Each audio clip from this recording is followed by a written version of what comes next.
তোর অন্তত একবার ভাবা দরকার ছিল এই রিলেশন করার আগে। ও তোকে ছ্যাঁকা দিল, এখন ঠেলা সামলা। আমি জোস আছি, কোনো রিলেশন নেই আর কোনো ঝামেলাও নেই। তুই রিলেশন না থাকলে কি হবে? ভার্সিটির সব ছেলেরা তোর পেছনে ঘুরে, যেমন রূপ আর তেমনি সম্ভ্রান্ত পরিবার তোর। আর কি লাগবে তোর? বুঝতে হবে who I am, Ihita Chowdhury. Status তো অবশ্যই থাকবে।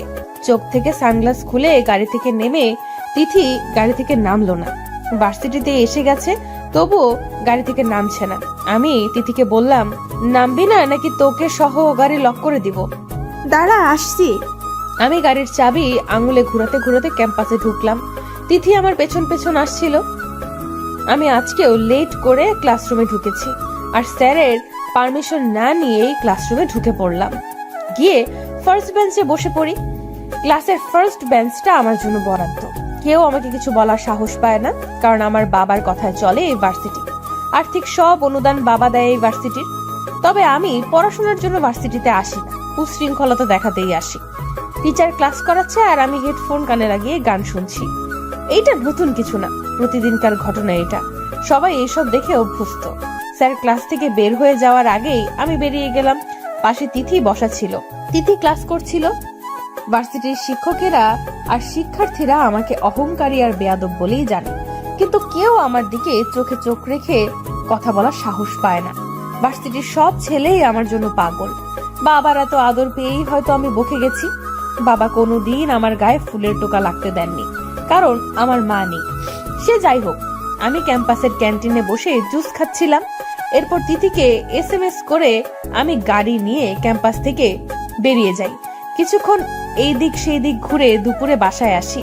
বাসায় সিমি, কাজের মেয়ে ছাড়া কেউ নেই আর থাকেও না। ম্যাম কিছু খাবেন? সিমি আমাকে জিজ্ঞেস করলো, না এক কাজ করো, এসিটা বাড়িয়ে দাও আর এক গ্লাস পানি নিয়ে আসো। Okay ma'am. সিমি চলে যাওয়ার পর আমি চেঞ্জ করে ল্যাপটপ নিয়ে বসলাম।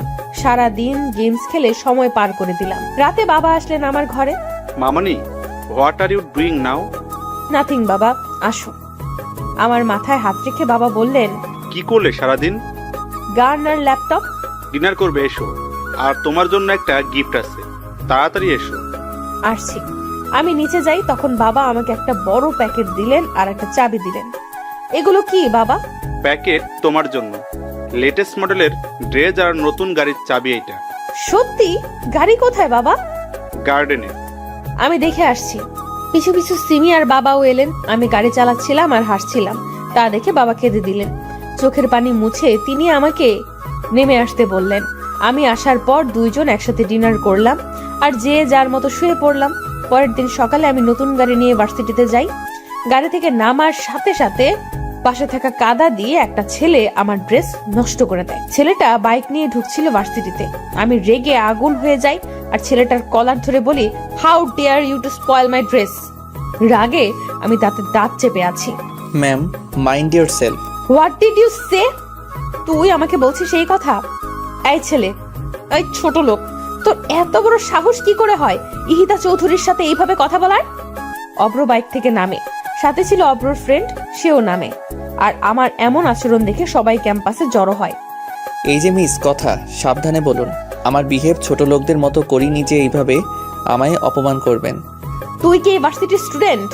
আগে তো তোকে দেখিনি, আর এই কারণে তুই জানিস না যে আমি কে আর তোর কি হাল করতে পারি। আমার জানার প্রয়োজন নেই। আমি আপনার মতো ফ্যাশন শো করতে আসিনি ক্যাম্পাসে।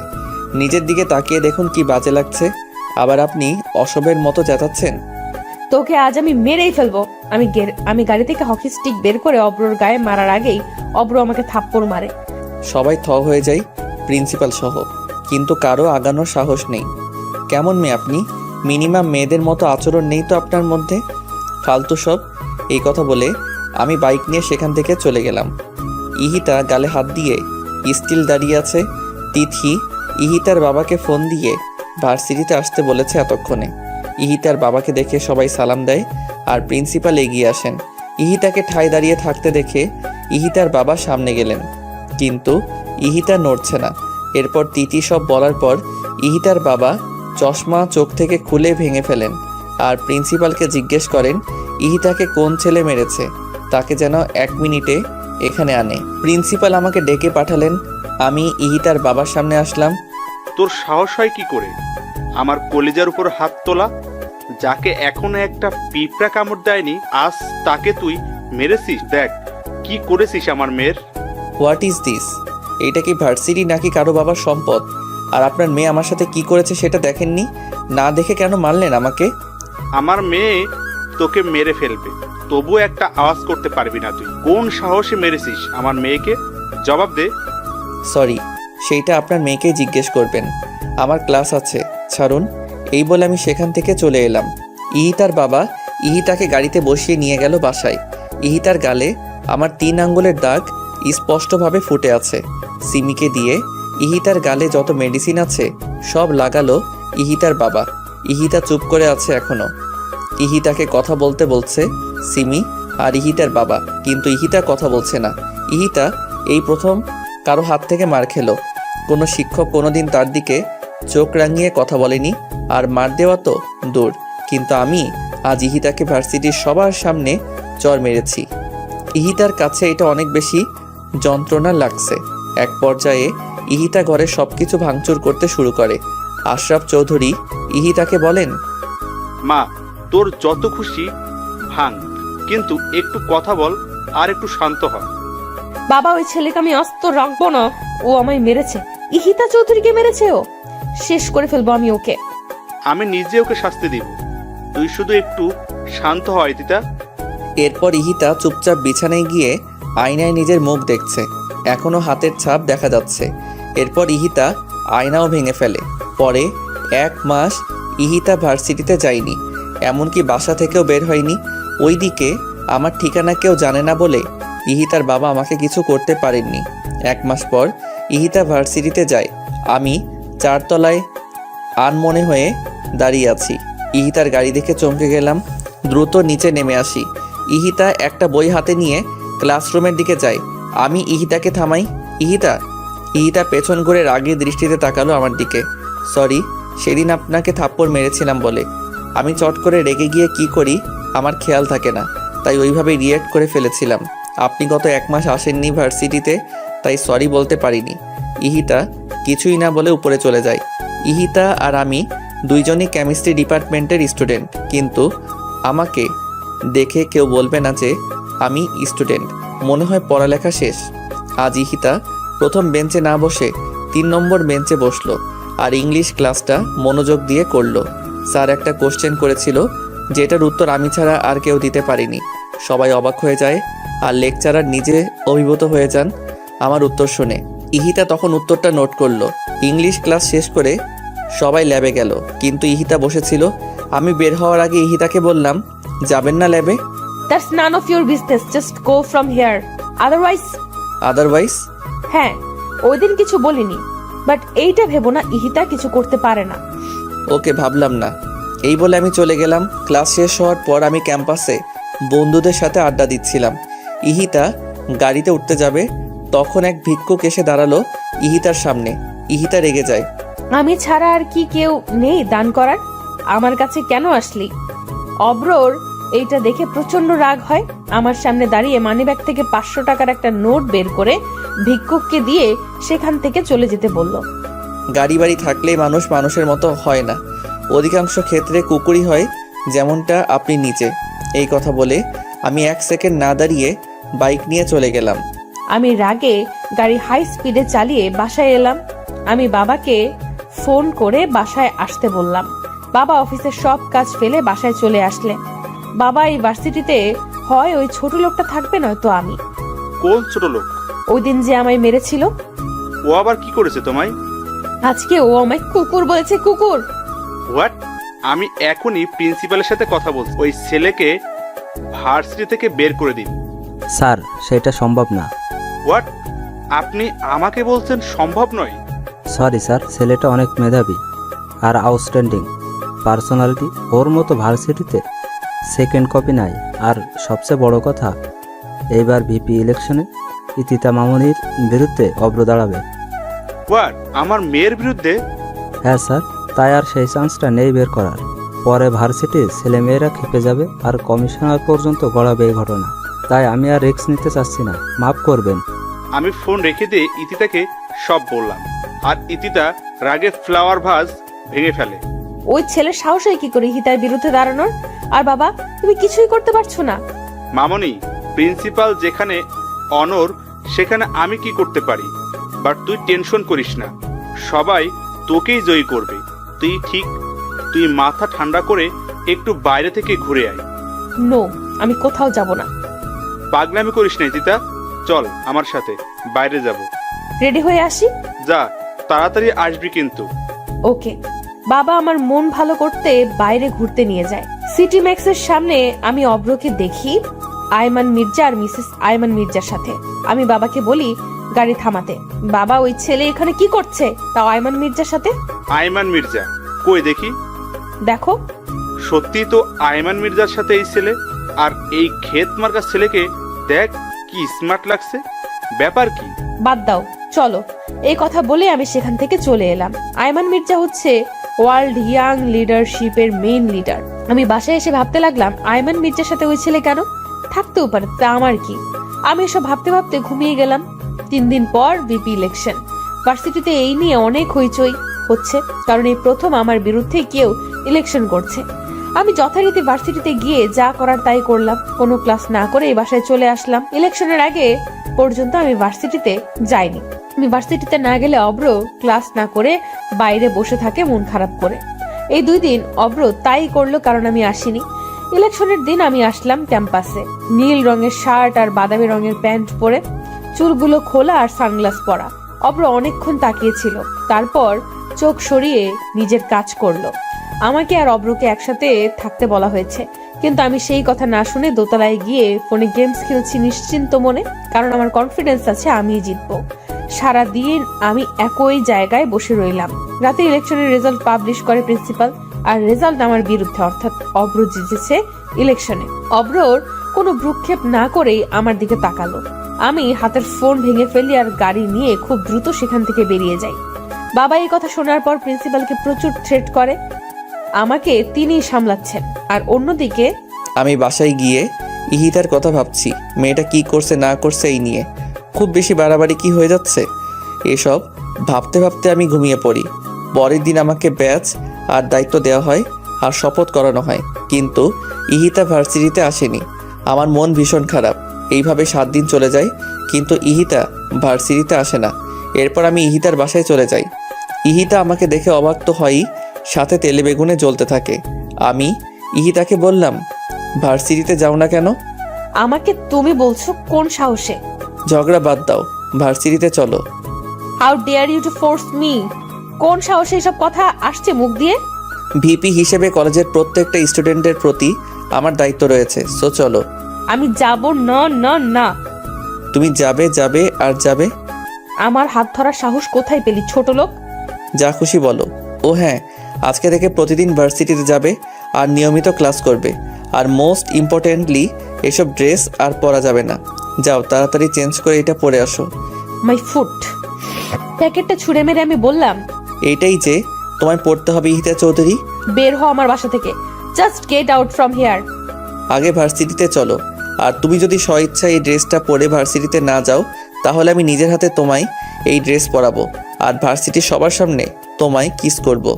বলো কোনটাতে রাজি তুমি? How dare you bloody shit. Ihita, enough. যা বলেছো আর না। সোজা আঙ্গুলে ঘি উঠবে না। বুঝেছি, আঙ্গুল বাঁকা করতেই হবে। আমার বাসায় এসে আমার সাথে এই ব্যবহার, তোকে আমি দেখে নেবো ফাজিল। 10 মিনিটে আসো। ইহিতা দরজা লাগিয়ে দিল। 15 মিনিট পর ইহিতা রেডি হয়ে বেরিয়ে আসলো। আমি আর সিমি ইহিতার দিকে মুগ্ধ চোখে তাকিয়ে আছি। এইভাবে তাকিয়ে আছো কেন তোমরা? ম্যাম, কি সুন্দর লাগছে আপনাকে দেখতে। চুপ, চুপ বেয়াদব। যাও এখান থেকে। চলো। তোকে আমি দেখে নিব অব্র। দেখো, এখন চলো। আমি ইহিতাকে নিয়ে ভার্সিটিতে যাই আর সেকেন্ড বেঞ্চে ইহিতাকে বসিয়ে থার্ড বেঞ্চে ইহিতার পিছনে বসি। ইহিতার সামনে গিয়ে বলি, আজ সবগুলো ক্লাস মনোযোগ দিয়ে করে তারপর বাসায় যাবা। আর এর বিপরীতে কিছু হলে বুঝোই তো কি করব। তোকে আমি শেষ করে ফেলবো অব্র। সে পরে দেখবো। আগে ক্লাসগুলো করে নোট করে বাসায় গিয়ে পড়বে। ফোন হাতে দেখলেই খবর আছে। Just mind your language. তোর কথা শুনতে ইহিতা চৌধুরী বাধ্য নয়। 1000বার বাধ্য। অব্র পেছনে ছিল, তাই আজ আমি সবগুলো ক্লাস ঠিকঠাক মতো করেছি। আজকে ভালোই লেগেছে আমার। তবে আমার এমন পরিবর্তনে শিক্ষকরা সহ সবাই খুশি। বেশ প্রাণোচ্ছল ভাবেই ক্লাস করেছি। তিনি এসব দেখে পুরো হা হয়ে তাকিয়ে আছে অব্রর দিকে। অব্র কি ইশারা করে তিথি জিজ্ঞেস করে, কেমনে সম্ভব? অব্র হাসি দিয়ে বুঝিয়ে দেয় চাইলেই সম্ভব। ক্লাস করা শেষে আমি বের হয়ে যাই। অব্র সিঁড়ির পাশে দাঁড়িয়েছিল। এক ছেলে ভুলে আমার ওড়নায় পাড়া দেয়, যার কারণে আমি টান খেয়ে অব্রর হাতের উপর পড়ে যাই আর অব্র আমাকে ধরে। আমি পড়ার সাথে সাথেই পেছন ঘুরে তাকিয়ে দেখি ওড়নাটা সিঁড়িতে পড়ে আছে আর একটা ছেলে টিল সেখানে হা করে দাঁড়িয়ে আছে। অব্র আমার দিকে তাকিয়ে ওই ছেলের সামনে যায়। অব্র দেখে বুঝেছে ইচ্ছে করে ছেলেটা এমন করেনি। নেক্সট টাইম যেন এমন ভুল না হয়। জি ভাইয়া। আমি ইহিতাকে ওড়নাটা দিলাম আর বইগুলো উঠিয়ে গাড়ি পর্যন্ত ইহিতাকে দিয়ে আসলাম। ইহিতা চলে গেল আমাকে কিছু না বলেই। আমি একটু মুচকি হাসলাম আর বাইক নিয়ে বেরিয়ে গেলাম। অব্র চলে যাওয়ার পর আমি বাইক নিয়ে চলে আসি। বাসায় এসে ড্রেস খুলে টুকরো টুকরো করে কাটি আর সেইগুলো ছাদে নিয়ে উড়িয়ে দেই। অব্রকে মনে মনে অনেক বকা দিচ্ছি। এরপর নিজের মতো করে এসে খাওয়া দাওয়া শেষ করে ল্যাপটপ নিয়ে বসি। এর মধ্যে আমার ফোন বাজলো। ফোন রিসিভ করার সাথে সাথে অপর পাশ থেকে একটা ছেলে বলল, কাজটা ভালো করলে না ইহিতা, এর মাসুল তোমায় গুনতে হবে। এই বলে ছেলেটা ফোন কেটে দিল। আমি ভ্যাবাচাকা খেয়ে গেলাম। কে ফোন করলো আর কেনই বা এসব বললো? আমি আবার কল ব্যাক করে দেখলাম, কিন্তু ফোন বন্ধ। আমি এসব পাত্তা না দিয়ে আবার নিজের কাজে মনোযোগ দিলাম। বাবা বাসায় আসার পর একসাথে ডিনার সেরে শুয়ে পড়লাম। আমি ভাবতেও পারিনি আগামীকাল আমার জন্য কি অপেক্ষা করছে। আমি সকালে ঘুম থেকে উঠে শর্ট ড্রেস পরে ভার্সিটিতে যাব বলে গাড়ি নিয়ে বের হলাম। অর্ধেক রাস্তা যাওয়ার পর আমি খুব জোরে গাড়ি ব্রেক করলাম, তাই হোল্ডিং এর সাথে লেগে আমার মাথা কেটে যায়। গাড়ি ব্রেক করার কারণ হলো সামনে একটা কার দাঁড়ানো। আমি কপালে টিস্যু ধরে বেরিয়ে আসি। গাড়িটার সামনে যাওয়ার পরে আমাকে জোর করে সেই কারে বসানো হয় আর একজনকে ফোন করে বলে আমার গাড়ি বাসায় দিয়ে আসতে। আমি গাড়িতে উঠে অব্রকে দেখে চমকে যাই আর প্রচন্ড রেগে যাই। আই ছোট লোকের বাচ্চা, তুই আমায় কেন এইভাবে নিয়ে আসলি? কোথায় নিয়ে যাচ্ছিস আমাকে? একদম কথা কম বলবে, নয়তো মুখে স্কচ টেপ মেরে দিব। গাড়ি থামা, I say stop the car. এরপর অব্র আর কোনো কথা না বলে আরো জোরে গাড়ি চালাতে থাকে, কিন্তু আমি অনর্গল চেঁচিয়েই যাচ্ছি। এক পর্যায়ে আমি গাড়িতে থাকা বটল ছুঁড়ে মারি বাইরে। এতে জানালার কাঁচ ভেঙে যায়, কিন্তু অব্র তবুও থামলো না। একটা বাংলোর সামনে গাড়ি পার্ক করলো অব্র। আমাকে গাড়ি থেকে জোর করে নামালো, কিন্তু আমি তো নামবো না। এরপর অব্র আমাকে কোলে করেই ভেতরে ঢুকালো। আমি অব্র শার্ট ছিঁড়ে ফেলেছি জিদে, কিন্তু অব্র কিছুই করছে না। ড্রয়িং রুমে নিয়ে অব্র আমাকে বসালো। এরপর আমার হাতে একটা লেহেঙ্গা দিয়ে বলল, কুইকলি যাও আর এটা পরে আসো, জাস্ট গো ফাস্ট। উকিল সাহেব চলে আসবেন এখন। উকিল আসবেন মানে? আর তুই এইভাবে আমায় এটা পড়তে বলছিস কেন? আজ আমাদের ম্যারেজ রেজিস্ট্রি হবে। হোয়াট? ওই জানোয়ার, তোর সাহস কি করে হয় এসব বলার? ইহিতা চৌধুরীকে বিয়ে করবে তোর মতো ছোট লোক? My foot, just let me go. কে ছোট লোক আর কে বড় লোক সেটা আজই প্রমাণ হবে। বেশি কথা না বলে এটা পরে আসো, নয়তো আমি বাধ্য হব পরিয়ে দিতে। তুই আমায় টাচ করে দেখ শুধু। আমার বাবা যদি জানে তার মেয়েকে তুই এইভাবে তুলে এনে বিয়ে করছিস, তোকে জিন্দা কবর দিবে। ভালোই আমায় ছেড়ে দে। এরপর অব্র নিজেই আমাকে জোর করে লেহেঙ্গা পরিয়ে দিল চোখ বন্ধ করে। অব্র জানে আমি পরবো না, তাই নিজেই পরিয়ে দিল। আমার যা মেকআপ করা ছিল তাতেই চলবে। এরপর অব্র উকিলকে ভেতরে আসতে বললেন। অব্র রেজিস্ট্রি পেপারে সাইন করে আমাকে বলল সাইন করতে, কিন্তু আমি কলম ছুঁড়ে মারলাম আর পেপার ছিঁড়ে ফেলি। তখন অব্র বলল, জানি তুমি এটা করবে, তাই 250 কপি রেজিস্ট্রি পেপার বানিয়েছি আমি। কয়টা ছিঁড়তে পারো দেখি। সাইন তো তোমায় করতে হবে ইহিতা চৌধুরী। আমি সাইন করব না। না, তোর মতো লোফারকে কোনোদিন আমি বিয়ে করব না। দরকার হলে কোনোদিন বিয়েই করব না। ইহিতা সিন ক্রিয়েট করো না, ভালোই সাইন করে দাও, তাতে তোমারই মঙ্গল। মঙ্গল মাই ফুট। ফ্লাওয়ার ভাস ভেঙে অব্র প্রচন্ড খেপে যায় আর আমার গালে জোরে একটা থাপ্পড় মারে। এরপর আমার হাত ধরে পেপারে সাইন করায়। সাইন করানো শেষ হলে উকিলকে চলে যেতে বলে অব্র। উকিল চলে যাওয়ার পর অব্র আমার ঘাট ধরে গালে আর কপালে চুমু দেয়। সরি, আমি তোমায় মারতে চাইনি, কিন্তু তোমার জেদের জন্যই তুমি মার খেলে। বাসায় চলো এখন। ইহিতা নড়ছে না দেখে আমি ইহিতাকে কোলে নিয়ে গাড়িতে বসাই। এরপর ড্রাইভ করে নিজের বাসায় যাই। বাসার সামনে এসে আমি ইহিতাকে নামতে বলি। এরপর ইহিতা নেমে যায় আর অনেক অবাক হয়। এইটা তো মির্জা প্যালেস, এখানে নিয়ে আসলো কেন ছোট লোকটা আমায়? এরপর অব্র আমাকে নিয়ে ভেতরে যায় আর সবাইকে ডাকে। বৌমনি, আম্মু। কি হয়েছে দেবরজি, চেঁচাচ্ছেন কেন? তিনি ভাবি কথা বলতে গিয়ে থেমে যায় আমাদের বিয়ের সাজ দেখে। কি হয়েছে ঈশান? সবাই আমাকে ঈশান ডাকে। চেঁচাচ্ছিস কেন? এই মেয়েকে? আম্মু আমি বলি, ও হচ্ছে ইহিতা চৌধুরী, আশরাফ চৌধুরীর একমাত্র মেয়ে। চিনেছেন? হ্যাঁ, বাট এই অসভ্য আর আনকালচার্ড মেয়ে ঈশান তোর সাথে কেন? আম্মু, আমি হিতাকে ভালোবাসি, আর এই কারণেই তোমাদেরকে না জানিয়ে বিয়ে করে এনেছি। তার জন্য আমি সরি। বৌমনিকে বলেছি সব, ভাইয়াও জানে, তুমি আর পাপা জানো না শুধু। এক মিনিট, এখানে কোনো কমেডি শো হচ্ছে? তুই ফ্যামিলির ছোট ছেলে, আই মিন ঈশান মির্জা। হ্যাঁ ইহিতা। কিন্তু আমি যতটুকু জানি আয়ান মির্জার ছোট ছেলে লন্ডন থেকে পড়াশোনা করে, আর সেখানে সে সেটেল। তাহলে ভার্সিটিতে তুমি কেন ছিলে? তোমার জানা ভুল নয়, আমি লন্ডন থেকে পিএইচডি করেছি ইন ইংলিশ। হোয়াট? তাহলে এই ভার্সিটি? সে অনেক কাহিনী ইহিতা, এখন ফ্রেশ হয়ে রেস্ট করো। আর ঈশান তুমি ইহিতার বাবাকে কল করে আসতে বলো, আমি পাপা আর আইমানকে আসতে বলেছি। ঠিক আছে বৌমনি। আর আম্মু, তোমার সাথে আমার কিছু কথা আছে, তোমার ঘরে চলো। আর বৌমনি, তুমি ওকে আমার ঘরে নিয়ে যাও। তোর সাথে আমার কোনো কথা নেই ঈশান। আমার ছেলে আজ বিয়ে করেছে, তাও আমাদের না জানিয়ে। বা ঈশান বাহ। আম্মু একবার শুনুন ওকে বলতে চাই, তারপর না হয় সবটা বিচার করবেন। বৌমা, তুমি ওকে সাপোর্ট করছো? না মা, আমি শুধু আপনাকে শুনতে বলছি ঈশানের কথাগুলো। আয় আমার ঘরে। মা সেখান থেকে চলে গেলেন। যাও, আর শুনো, রেখে যেও না, ঠান্ডা মাথায় বুঝিও। আমি ঈশানকে এই কথা বলে ইতাকে নিয়ে উপরে গেলাম, আর ঈশান পা টিপে টিপে আম্মুর ঘরে গেল। আম্মু, সরি তো, তোমার ছেলে না হয় একটা ভুল করে ফেলেছে, মাফ করে দাও। না ছাড় তুই আমাকে। আমি কোনো সাধারণ ঘরের মেয়েকে আমার ছোট ছেলের বউ বানাতে চেয়েছিলাম, যে হবে নম্র ভদ্র, ঠিক আমার তিন্নি মায়ের মতো। এই বেয়াদব মেয়ের মতো মেয়েকে চাইনি। আম্মু, বৌমনির সাথে কারো তুলনা চলে না। ইহিতা অনেক ভালো মেয়ে, কিন্তু শাসনের অভাবে এমন হয়ে গেছে। প্লিজ আম্মু, ওকে কষ্ট দিও না, কারণ জানোই তো ওর মা নেই। আমার জন্য হলেও অন্তত ওকে মেনে নাও। তুমি আর বৌমনি হেল্প করলেই ও ঠিক হয়ে যাবে। প্লিজ আম্মু, প্লিজ। ঈশান, আমি কোনো ফোর্স শুনবো না। যা তুই এখান থেকে। ওয়েল স্টাবলিশ করেছি তোদের দুই ভাইকে। আমি আর তোর পাপা মিলে কোনোদিন কোনো কিছুতে অপূর্ণ রাখিনি। দেশের বাইরে রেখে মানুষ করেছি তোদের, যাতে কোনো বাজে সঙ্গ না পাস। কিন্তু ঈশান, আজ তোর ভাইয়ের স্ট্যাটাসটা কোথায় থাকবে, আর তোর পাপারই বা ইমেজ কোথায় থাকলো? তা বারো কি ভাবলি না? তোর কথা আমি বাদই দিলাম। 14 বছর পর দেশে এসে 14 দিন যেতে না যেতে এই কাজ করে ফেললি। আম্মু, মাফ করে দাও আমায়। জীবনের প্রথম আর শেষ ভুল এইটাই। ঈশান, লিভ মি অ্যালোন। আম্মু, ঈশান, ডোন্ট বি ইমোশনাল। এসব আমার একদম পছন্দ নয়। আম্মু আসবো? আয়। ভাইয়া আম্মুকে একটু বোঝা না। দেখ, আম্মু কিছুতেই বুঝতে চাইছে না। তুই যা, আমি দেখতেছি। ভাইয়া, ঈশান, যেতে বলছি না আমি? যাচ্ছি। বাবু, আমি তোর কাছ থেকে ওর হয়ে সাফাই শুনতে চাই না। আম্মু, তুমি কি ভেবে দেখেছো? ও তোমার ছোট ছেলে, আর আমাদের সবার কত আদরের। ও না হয় একটা ভুল করেই ফেলেছে, তাই বলে কি আমার ভাই কাঁদবে? তুমি বলো আম্মু। কোনোদিন তো আমাদের দুই ভাইয়ের চোখের পানি তুমি ফোলেরও পড়তে দাওনি, আর আজ ঈশান কাঁদতে কাঁদতে চলে গেল, সেটা দেখলে না আম্মু? মা কথাটি শুনে চুপচাপ দাঁড়িয়ে আছেন। আমি আবার বললাম, আম্মু প্লিজ আম্মু, মন খারাপ করো না।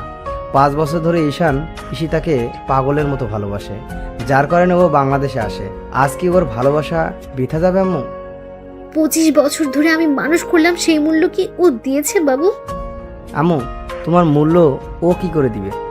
তোমার ভালোবাসার কোনো মূল্য আমাদের কাছে নেই আম্মু। ইহিতা ঠিক হয়ে যাবে, শুধু সময় লাগবে। তুমি আর তিন্নি ওকে সাপোর্ট করো, দেখবে সব ঠিক হয়ে গেছে।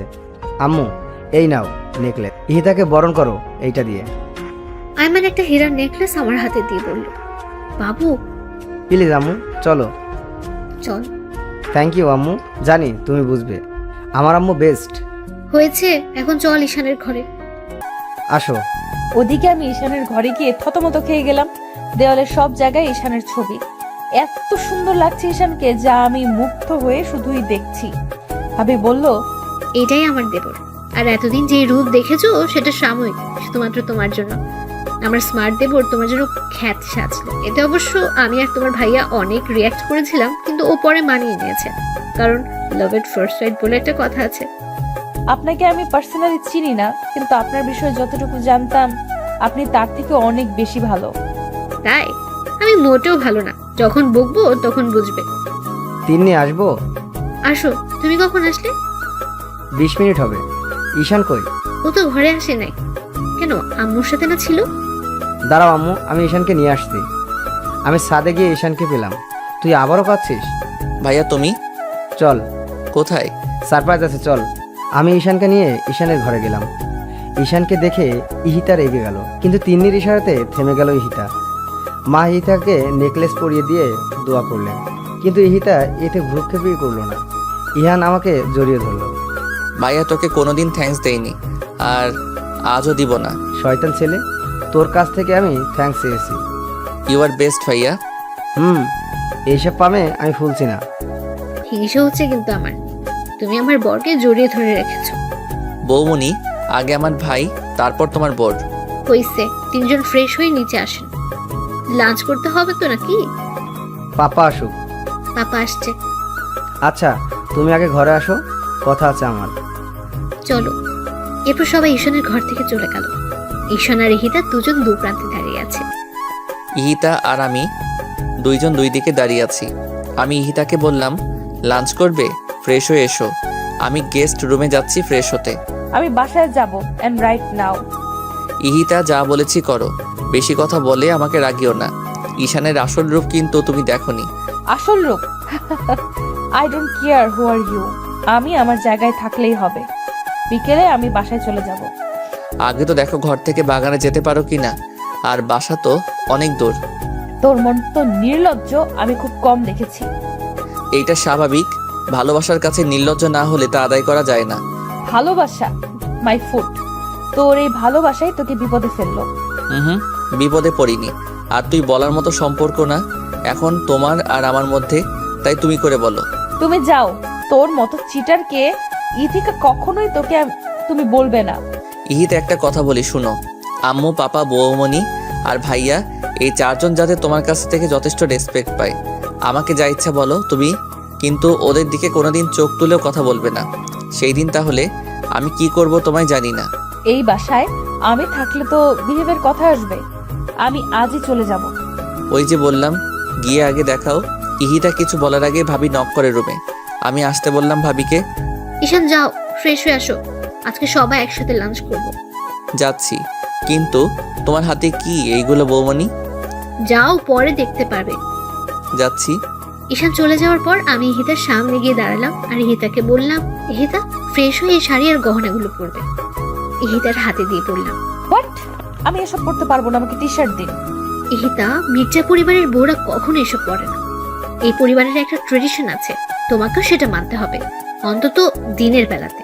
বৌমনি, আই কান্ট। ইহিতা, তুমি পারবে। তুমি শাড়ি পরে দেখো কতটা ভালো লাগবে তোমাকে। আর আজ তোমার আর ঈশানের সবচেয়ে মধুর একটা দিন। নিজেকে সুন্দরভাবে সাজাও ওর জন্য, দেখবে ও অনেক খুশি হবে। বৌমনি, আমার কোনো ইচ্ছে নেই ওই স্টুপিডটার জন্য শাস্তে। ওকে আমি ঘৃণা করি, জাস্ট হেট হিম। সময় হোক তখন বুঝবা ঈশান কি আর কেমন। এখন চটপট রেডি হয় না। ওর সম্পর্কে জানার কোনো ইন্টারেস্ট নেই আমার, আর আমি শাড়ি পরতে পারি না। আমি হেল্প করব। যাও, গোসল করে আসো আগে। ওয়াশরুমে টাওয়াল রাখা আছে। যাচ্ছি। ইহিতা বের হয়ে আসার পর আমি ইহিতাকে সুন্দর করে সাজিয়ে দিলাম আর ইহিতাকে শাড়ি আর গহনা পরিয়ে দিলাম। দেখো তো এখন কেমন লাগছে নিজেকে। ইহিতা অবাক হয়ে যায় নিজেকে দেখে। শাড়ির সাথে যেই ইথিকাকে যায় না, সেই ইথিকা আজ শাড়ি পরেছে আর গা ভর্তি গহনা। অবাক লাগছে নিজেকে দেখে। কি বললে না কেমন লাগছে? বৌমনি, এতগুলো গহনা পরতে পারছি না, খুলে রাখি এগুলো। না, অভ্যাস করতে হবে। কিন্তু অনেক ভারী তো।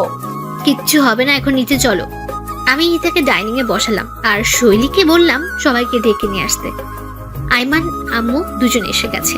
ঈশান আর পাপা এখনো আসেনি। আমি পাপাকে ডেকে নিয়ে আসলাম। ইহিতাকে দেখে পাপা বললেন, মার্শাআল্লাহ, আমাদের ঈশানের পছন্দ আছে বলতে হবে। রাহেলা, পাপা, দেখতে হবে তো ভাইয়াকার। ভাবি আমাকে ইশারা করে বলল পাপাকে সালাম করতে। আমি সালাম করে দিলাম। আমি সালাম দিলাম শুধু, আর কিচ্ছু বললো না। ঈশান চুল নাড়াতে নাড়াতে সিঁড়ি দিয়ে নামছিল।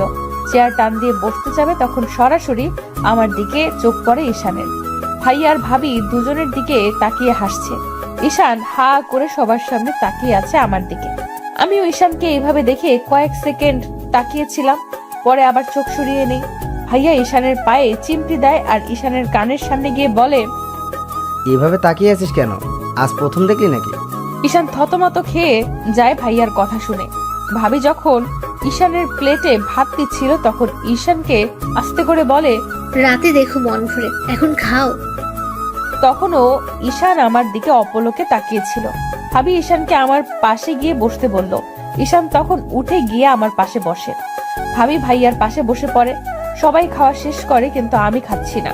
মিসেস মির্জা বললেন, ইহিতা খাচ্ছ না কেন? বসে আছো যে? ঠিকই তো। ইহিতা কি হয়েছে? খাচ্ছ না কেন? রান্না ভালো হয়নি? না আসলে কি হয়েছে বলো। আমি নিজের হাতে খাইনি কখনো, চামচ ধরতে আনইজি লাগছে। ও এই কথা। ঈশান, ইহিতাকে খাইয়ে দে। না আমি খেতে পারবো। না, পারবে না। ততক্ষণে খাবার খেয়ে আম্মু আর পাপা টেবিল থেকে উঠে গেছেন। ইহিতা খুব আনইজি ফিল করছিল, ঘেমে যাচ্ছে পুরো ইহিতা। আমি ঈশানকে ধমক দিয়ে বললাম, তোমার ভাই কি বলে শোনা না ঈশান? শুনেছি, দিচ্ছি তো। ইহিতার প্লেট হাতে নিয়ে আমি হা করতে বলি ইহিতাকে। ইহিতা কিছু বলে না, সে আমার হাতে খাবে না এইটাই বোঝাতে চাইছে। আমি বুঝেও না বোঝার ভান করে ইহিতাকে জোর করে খাইয়ে দেই। ভাইয়া তখন ভাবিকে বলল, আমিও তোমায় খাইয়ে দিই, হা করো। তিনি হেসে দেয় আর আমার হাত থেকে খাবার খাই। তিনি ইহিতাকে বলছে, এখন খেতে পারছো? ইহিতা বললো শুধু। খাওয়া শেষ করে সবাই উঠে গেল। আয়মান ডেকোরেটরদের সাথে কথা বলছে আর বাসর সাজানোর ব্যাপারে। আমার পছন্দ মতো ঈশানের ঘরকে সাজানো হয়েছে। ইহিতা আমার ঘরে ছিল আর ঈশান বসেছিল। সন্ধ্যায় ইহিতার বাবা মির্জা প্যালেসে আসলেন। ঈশানের উপর প্রচন্ড রেগে যেন নেই। তারপর আয়মান ওনাকে বোঝায়, কিন্তু উনি মানতেই চাচ্ছেন না। কেন চাচ্ছেন না সে কারণও বলছেন না। তখন আব্বু আর বাবা চৌধুরীকে বোঝান, তবুও উনি শান্ত হতে পারছেন না। ইহিতা চলে যেতে চায় বাবার সাথে, কিন্তু ঈশান ইহিতার হাত ধরে আছে খুব শক্ত করে। ইহিতার হাতে ঈশানের 5 আঙ্গুলের ছাপ পড়ে গেছে। কোনোভাবেই ছাড়াতে পারছে না ইহিতা নিজেকে ঈশানের কাছ থেকে।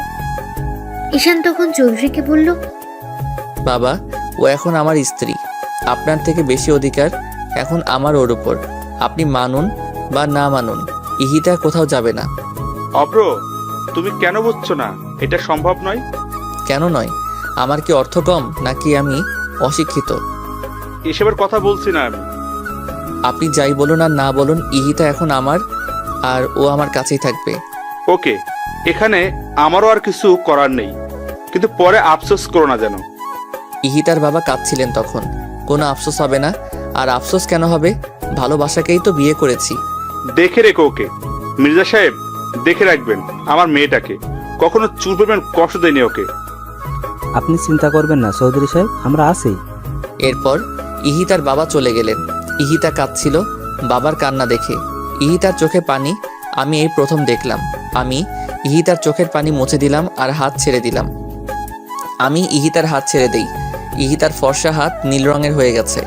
আমি দেখে ভয় পেয়ে যাই। ভাবি মলম নিয়ে আসে তাড়াতাড়ি করে। আমি মলম লাগাতে যাব, তখন ইহিতা বলে, লাগবে না, ব্যথা পাইনি আমি। এই কথা বলে আমি উপরে চলে যাই। ঈশানও মলম নিয়ে পিছু পিছু আসে। আমি গেস্ট রুমে গিয়ে বসি আর চাদর খামচাচ্ছি জেদে। ঈশান এইটা দেখে বুঝতে পারলো আমি অনেক রেগে আছি। ঈশান আমার সামনে আসলো, আমার হাত টান দিয়ে নিজের পায়ের উপর রাখে। কি হচ্ছে কি? ইহিতা প্লিজ মলমটা লাগাতে দাও। আমি সরি, বুঝিনি এমন হয়ে যাবে। Don't touch, just leave me alone. Ihita please. No, I am all right. যা ইচ্ছে হয় আমাকে বলো, কিন্তু মলমটা লাগাতে দাও হাতে, নয়তো ব্যথা করবে আর ফুলে যাবে। যাক, তুই হ্যাপি হবি তো তখন। ইহিতা, এটা কি ধরনের কথা বলার স্টাইল? সরি, পারমিশন না নিয়ে আসার জন্য।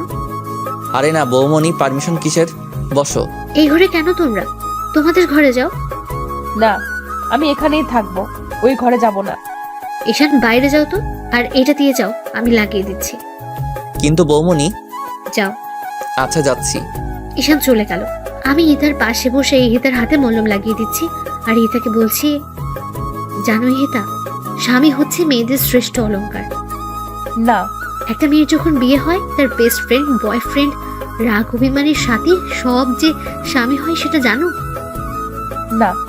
যখন ওর আর আমার বিয়ে হয় তখন আমি কেবল ইন্টার পরীক্ষা দিয়েছি। আর ও তখন ইউরোপিয়ান 8টা কান্ট্রির লিডারশিপে। আর এখন ও তো পুরো ওয়ার্ল্ডেরই। তো বুঝতেই পারছো ওর আর আমার বয়সের গ্যাপটাও 8 বছরের। যেদিন ওর আর আমার বিয়ে হলো সেদিন আমি ভয়ে কান্না করে দিয়েছিলাম এই বাড়িতে এসে। তখন আম্মু আর ও মিলে আমায় নর্মাল করলো। যখন ওর সাথে আমাকে ওর ঘরে নিয়ে আসলো তখন তো আমি যাবো না বলে একদম ফ্লোরে বসেছিলাম। এটা দেখে ঈশানও আরো হাসছিল। ঈশান ওকে বারবার বলছিল, বৌমনি আসলে পিচ্ছি রে ভাইয়া। ও তখন আমার সামনে এসে বসে হাত ধরে বলে, আমি আছি তো, কিচ্ছু হবে না। এই 6টা বছরে কথা আমার কানেই বেজেছে শুধু।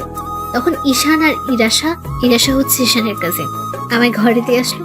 ও ঘরে এসে আমাকে বলল, তিন্নি, যেদিন তোমার মাইন্ড সেট আপ হবে আর যেদিন আমায় ভয় পাবে না, ঠিক সেই দিনই তোমার কাছে অধিকার চাইবে, এর আগে নয়। বিয়ের 1.5 বছর পর আমাদের নতুন করে পথে চলা শুরু হয়। আর এই 1.5 বছরে ও একবারও আমাকে স্পর্শ করেনি।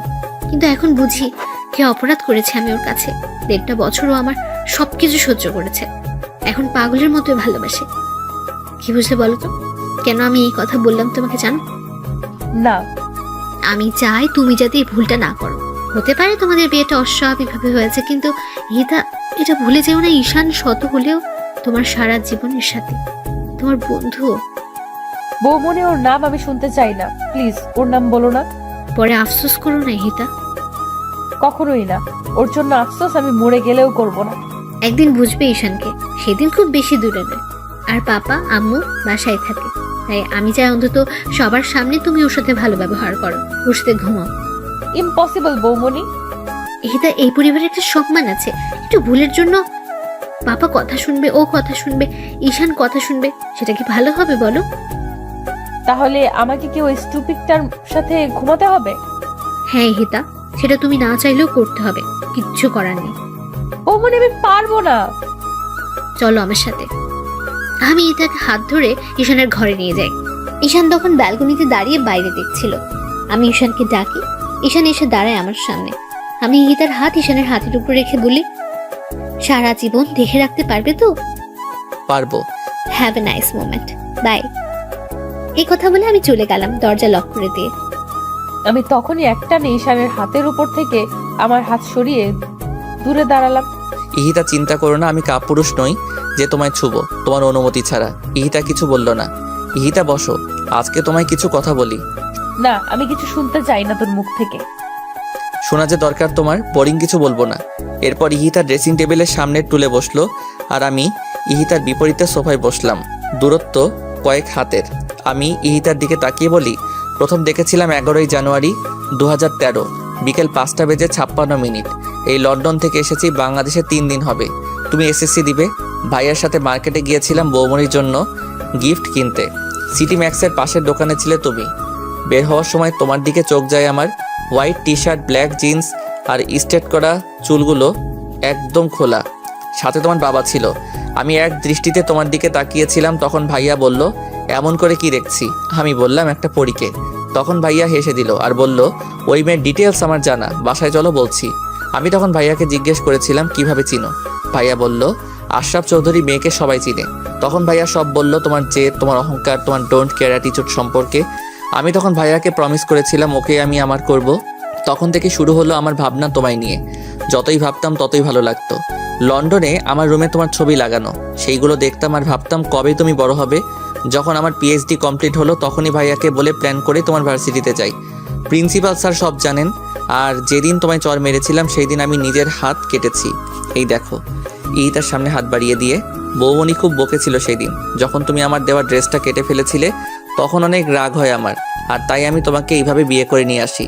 বলো, আমার ভাবনা আর আমার কাজে কি কোনো ভুল ছিল? একটাই তোর ভুল, সেইটা আমায় ভালোবাসা আর বিয়ে করা। সেই ভুল তুমি চাইলেই শুধরে দিতে পারো। মরে গেলেও না, কখনো তোকে মেনে নিব না আমি। শুনেছিস তুই? তাহলে তো আমার পাগলামি অ্যাপ্লাই করতে হবে আমার বউয়ের উপর। How dare you! তোর বউ কে? এই সুন্দরী আর পরীটা। চলো ঘুমাবে। তোর সাথে না। হ্যাঁ, আমার সাথেই, আর আমার বুকের উপরে। হোয়াট? ইহিতাকে আমি কোলে তুলে নিলাম। ইহিতা আমার পিঠে মারছে ওকে ছাড়ার জন্য, কিন্তু আমি শুনছি না। আমি ইহিতাকে ফুল দিয়ে সাজানো বিছানায় শুয়ে দিলাম। ইহিতা এক সাইড হয়ে শুয়ে পড়লো। আমি বিছানায় শুই আর ইহিতাকে টেনে ওর পাশে নিয়ে আসি। আমাকে তুই টাচ করবি না। তুই তোর মতো থাক আর আমায় আমার মতো থাকতে দে। না, তোমায় টাচ করার পুরো অধিকার আছে আমার। কিন্তু এখন যদি তুমি চুপচাপ আমার কাছে না ঘুমাও তাহলে তোমার সাথে নেক্সট ডে যা করব তার জন্য তুমি প্রস্তুত থাকবে না ইহিতা। সো বুঝতেই পারছো কি করব। ঈশান, তুই আমাকে তুলে নিয়ে বিয়ে করেছিস বলে আমার সব স্বাধীনতা আর চাওয়া পাওয়া হরণ করে নিসনি। আমাকে আমার মতো থাকতে না দিলে অবস্থা তোর আরো খারাপ হবে। ইহিতা চুপ করো, বাসে ভাইয়া ডুম, এত রাতে চেঁচালে তারা কি ভাববে? হোয়াট দা, আমার বুক সেলফ অফ মরিয়াম, মুখে হাত দিয়েছিস কেন? ঘুমাও তো, আর যেভাবে আছো সেইভাবেই ঘুমাও। ঈশান, ছাড় আমায়। এই মেয়ে তো আমার কথাই শুনছে না। স্কচ টেপ নিয়ে আসবো এখন, দেখো। তুই আমায়, আমি কিছু বলার আগেই ঈশান আমাকে কিস করে দেয় আর আমি চুপ হয়ে রাগী দৃষ্টিতে তাকিয়ে থাকি ঈশানের দিকে। আর ঈশান আমাকে জড়িয়ে ধরে ঘুমিয়ে যায়। আমি আনইজি তো ফিল করছি, সাথে রেগেও আছি। এই ছেলে পেয়েছেটা কি? যখন ইচ্ছে আমায় মারবে আর যখন ইচ্ছে আমায় কিস করবে। আমি সব রাগ একসাথে করে ঘুমিয়ে পড়ি। সকালবেলা আমি ঘুম থেকে জেগে দেখি ঈশান এখনো আমাকে জড়িয়ে ধরে ঘুমাচ্ছে আর আমার গলায় ঈশানের মুখের খোঁচা খোঁচা দাড়ি লাগছে। আমি একটু সরে গিয়ে উঠতে যাই, তখন দেখি আমার শাড়ির আঁচল ঈশানের পিঠের নিচে। আমি লজ্জায় শেষ হয়ে যাই। এই ঈশানকে ডাকলেই তো উঠে যাবে, এইভাবে আরো লজ্জা পাবো। এখন কি করব কিছুই ভেবে পাচ্ছি না। ঈশানের প্রতি রাগ হচ্ছে, কেন আমাকে জড়িয়ে ধরতে গেল। আমি নড়াচড়া করতে থাকি অস্থিরতায়। ঈশানের ঘুম ভেঙে যায় নড়াচড়াতে। ঈশান দেখে আমি জেগে গেছি আর কাপড় চোপড় ঠিক নেই, শাড়ি পরার অভ্যাস নেই। তাই ঈশান আমার দিকে তাকিয়ে মুচকি হাসি দেয়। আমার তো তখন রাগে গা জ্বলতে থাকে। আমি একটানে শাড়ির আঁচলটা পরে বিছানা থেকে উঠে শাড়িটা ঠিক করতে থাকি। পারছি না ঠিক করতে, আবার সব খুলে যাচ্ছে। আমি হাতের উপর মাথা রেখে মায়াবী দৃষ্টিতে দেখছি ইহিতার কর্মকাণ্ড আর হাসছি। আওয়াজ না করে হাসছি যাতে ইহিতা শুনতে না পায়। ইহিতার সিল্কি চুলগুলো জট করে আছে, গয়নাগুলো উলটপালট হয়ে সরে গেছে। ইহিতা যত শাড়ি ঠিক করেছে ততই খুলে যাচ্ছে। ইহিতা এবার প্রচণ্ড ক্ষেপে যায়, শাড়ি ফেলে দিয়ে বিছানায় বসে পড়ে। আমার দিকে একবারও তাকাচ্ছে না ইহিতা। আমি বিছানা থেকে উঠে ইহিতাকে দাঁড় করাই আর ইহিতার শাড়ি ঠিক করে দেই। ইহিতার চুল ঠিক করে দেয়। ইহিতা বিরক্ত হয়ে সহ্য করলো। ইহিতা রেডি হয়ে ভাবির কাছে গেল। ভাবি টেবিলে খাবার সার্ভ করছিল আর ভাইয়া কফি খাচ্ছিল। ইহিতা ভাবিকে বলল, গুড মর্নিং বৌমনি আর গুড মর্নিং ভাইয়া। Good morning Ihita. দুজন একসাথে বললাম। ঈশান কই? জানি না। আচ্ছা বসো তুমি। ইহিতা বসে পেপার পড়ছিল। ইহিতার বাবা আসলো। বাবাকে দেখে ইহিতা দাঁড়িয়ে যায় আর জড়িয়ে ধরে। চৌধুরী সাহেব আমার হাতে এক ব্যাগ ওষুধ দিয়ে যান, কিন্তু সবগুলো নাম ওঠানো। আমি অবাক হয়ে যাই। আঙ্কেল, এই মেডিসিনগুলো কেন? ইতিরাকে প্রতিদিন 2টা করে খাইয়ে দিও, মনে করে প্লিজ। আমার মানুষটাকে দেখো। কিন্তু আঙ্কেল, এতগুলো মেডিসিন, তাও নাম ছাড়া। আর কিসের ওষুধ এগুলো? আমার বুঝ হওয়ার পরেই দেখছি বাবা প্রতিদিন 2টা করে এই ওষুধ আমায় খাওয়ায়, কিন্তু কোনো দিন বলেনি কিসের ওষুধ। আঙ্কেল বলেন কিসের ওষুধ? এত কিছু বলতে পারবো না, আমার অফিসের টাইম হয়ে গেল, যেতে হবে। আর ওষুধগুলো খাইয়ে দিও প্লিজ। এ কথা বলে হনহন করে বেরিয়ে যায় ইহিতার বাবা। আমি আর আইমান দুজন দুজনের দিকে তাকিয়ে আছি। ইহিতা ওষুধগুলো নিয়ে ঘরে চলে আসে। ঈশানকে কেউ কিছু বলল না, সবাই নর্মালি নিল ব্যাপারটা, কিন্তু আমার মনে খটকা লেগে গেল। আমি সবাইকে খাবার সার্ভ করলাম, সবাই খেয়ে দিয়ে উঠে গেল। আমি আইমানকে বললাম ইহিতার ব্যাপারটা। আইমান আমাকে বলল, হবে হয়তো কিছু, বাদ দাও, খেতেই পারে। আমিও আর মাথা ঘামালাম না। আমি ইহিতাকে ওষুধ খেতে বললাম। ইহিতা ওষুধ খাওয়ার পর আমি ইহিতাকে ছবির অ্যালবাম দেখাতে বসলাম। পাশে ঈশান বসে জুস খাচ্ছে, আইমান অফিসে। আমি ইহিতাকে আগে আমাদের বিয়ের ছবি দেখালাম। ইহিতা হাসছে আর দেখছে, আর ঈশান ইহিতার দিকে মন্ত্রমুগ্ধ হয়ে তাকিয়ে আছে। এরপর আমি ঈশানের ছবি দেখালাম ইহিতাকে। আমি হা হয়ে দেখছি আর পাতা উল্টাচ্ছি। অনেক সুন্দর লাগছে ঈশানকে। এরপর আমি আর চোখে ঈশানকে দেখলাম। এমনিতেও ঈশান দেখতে মাশাআল্লাহ। একটু পর ঈশানের ফোনে ঈশানের বেস্ট ফ্রেন্ড নাদিরা কল করলো। ঈশান আমার আর বৌমনির সামনেই ফোন রিসিভ করলো। হ্যালো নাদিরা, কেমন আছিস? হ্যাঁ আমিও ভালো আছি। বাংলাদেশে আসছিস কবে? তাড়াতাড়ি আয়। এসব শুনে আমি রাগে দাঁড়িয়ে যাই। এরপর আমি সেখান থেকে ঘুরে চলে যাই আর ওয়াশরুমে গোসল করতে ঢুকি, কিন্তু কোনো কাপড় নিয়ে যাইনি। আমার সেই খেয়াল ছিল না। ডাক্তারের কথা শুনে আমি মাটিতে বসে পড়লাম আর হতভম্ব হয়ে ডাক্তারের দিকে তাকিয়ে রইলাম। ইহিতার বাবা চশমা খুলে ফ্লোরে বসে পড়লেন। আমি একদম নিস্তব্ধ হয়ে গেছি। আমার কি বলা উচিত বা কি বলবো সেটাই জানি না। কেবিন থেকে নার্স এসে ডাক্তারকে বলল, স্যার, পেশেন্ট তার বেবিকে দেখতে চাইছে, কি করব? যা করতে চাইছে করতে দাও, আটকিও না। আশরাফ, হিয়াকে হসপিটালে নিয়ে আয়। ভাইয়া খুব দ্রুত বাসায় ফোন করলো আর আম্মুকে বলল ইয়াকে নিয়ে ইমিডিয়েট হসপিটালে আসতে। ভাইয়া আমাকে উঠিয়ে কেবিনে নিয়ে গেল। আমি এক দৃষ্টিতে তাকিয়ে আছি ইহিতার দিকে। চোখগুলো লাল রঙের হয়ে গেছে। ইহিতার চোখ থেকে ঝর্ণা বইছে। কে কাকে কি বলবে কিছু বুঝতে পারছি না কেউ। ইহিতা আমার হাতের উপর হাত রাখলো। হিয়ার আব্বু, এই হিয়ার আব্বু, কথা বলবে না হিয়ার আম্মুর সাথে? কথাগুলো বলতে গিয়ে ইহিতার গলা ধরে আসছিল। আমি এখনো কিছু বলছি না, শুধু তাকিয়ে আছি। হিয়ার আব্বু শোনো, আমার হিয়াকে দেখো কিন্তু। তুমি তোমার খেয়াল রেখো আর কখনো আমায় মনে করে কেঁদো না কিন্তু। হিয়াকে সর্বোচ্চ দিয়ে ভালোবেসো। আমি থাকবো না তো কি হয়েছে, হিয়া তো আছে। একটা বিয়ে করো আমার ছোট্ট হিয়ার জন্য। আর শোনো, তাকে ভালোবেসো অনেক। আর একটা অনুরোধ রাখবে। ইহিতা, তুমি এসব কি বলছো? কিচ্ছু হবে না তোমার, আমরা আছি না। ভাইয়া ও কথা বলছে না কেন? ওকে কথা বলতে বলেন। ও কি একটা বার আমায় জড়িয়ে ধরবে না? ও এভাবে তাকিয়ে আছে কেন আমার দিকে? ও হিয়ার আব্বু, কথা বলো না একটু। হিয়ার আব্বু। ঈশান, এই ঈশান, ভাই ঈশান, ভাই আমার, একটাবার কথা বল। এইভাবে চুপ করে থাকিস না। দেখ, ইহিতা কাঁদছে, তোর ইহিতা কাঁদছে। একটাবার ওর সাথে কথা বল। এইভাবে চুপ করে থাকিস না। একা আমায় রেখে চলে যাবে? হিয়াকে রেখে চলে যাবে?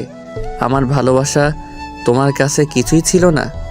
হিয়ার আব্বু, একটা বার আমায় জড়িয়ে ধরো, একটা বার।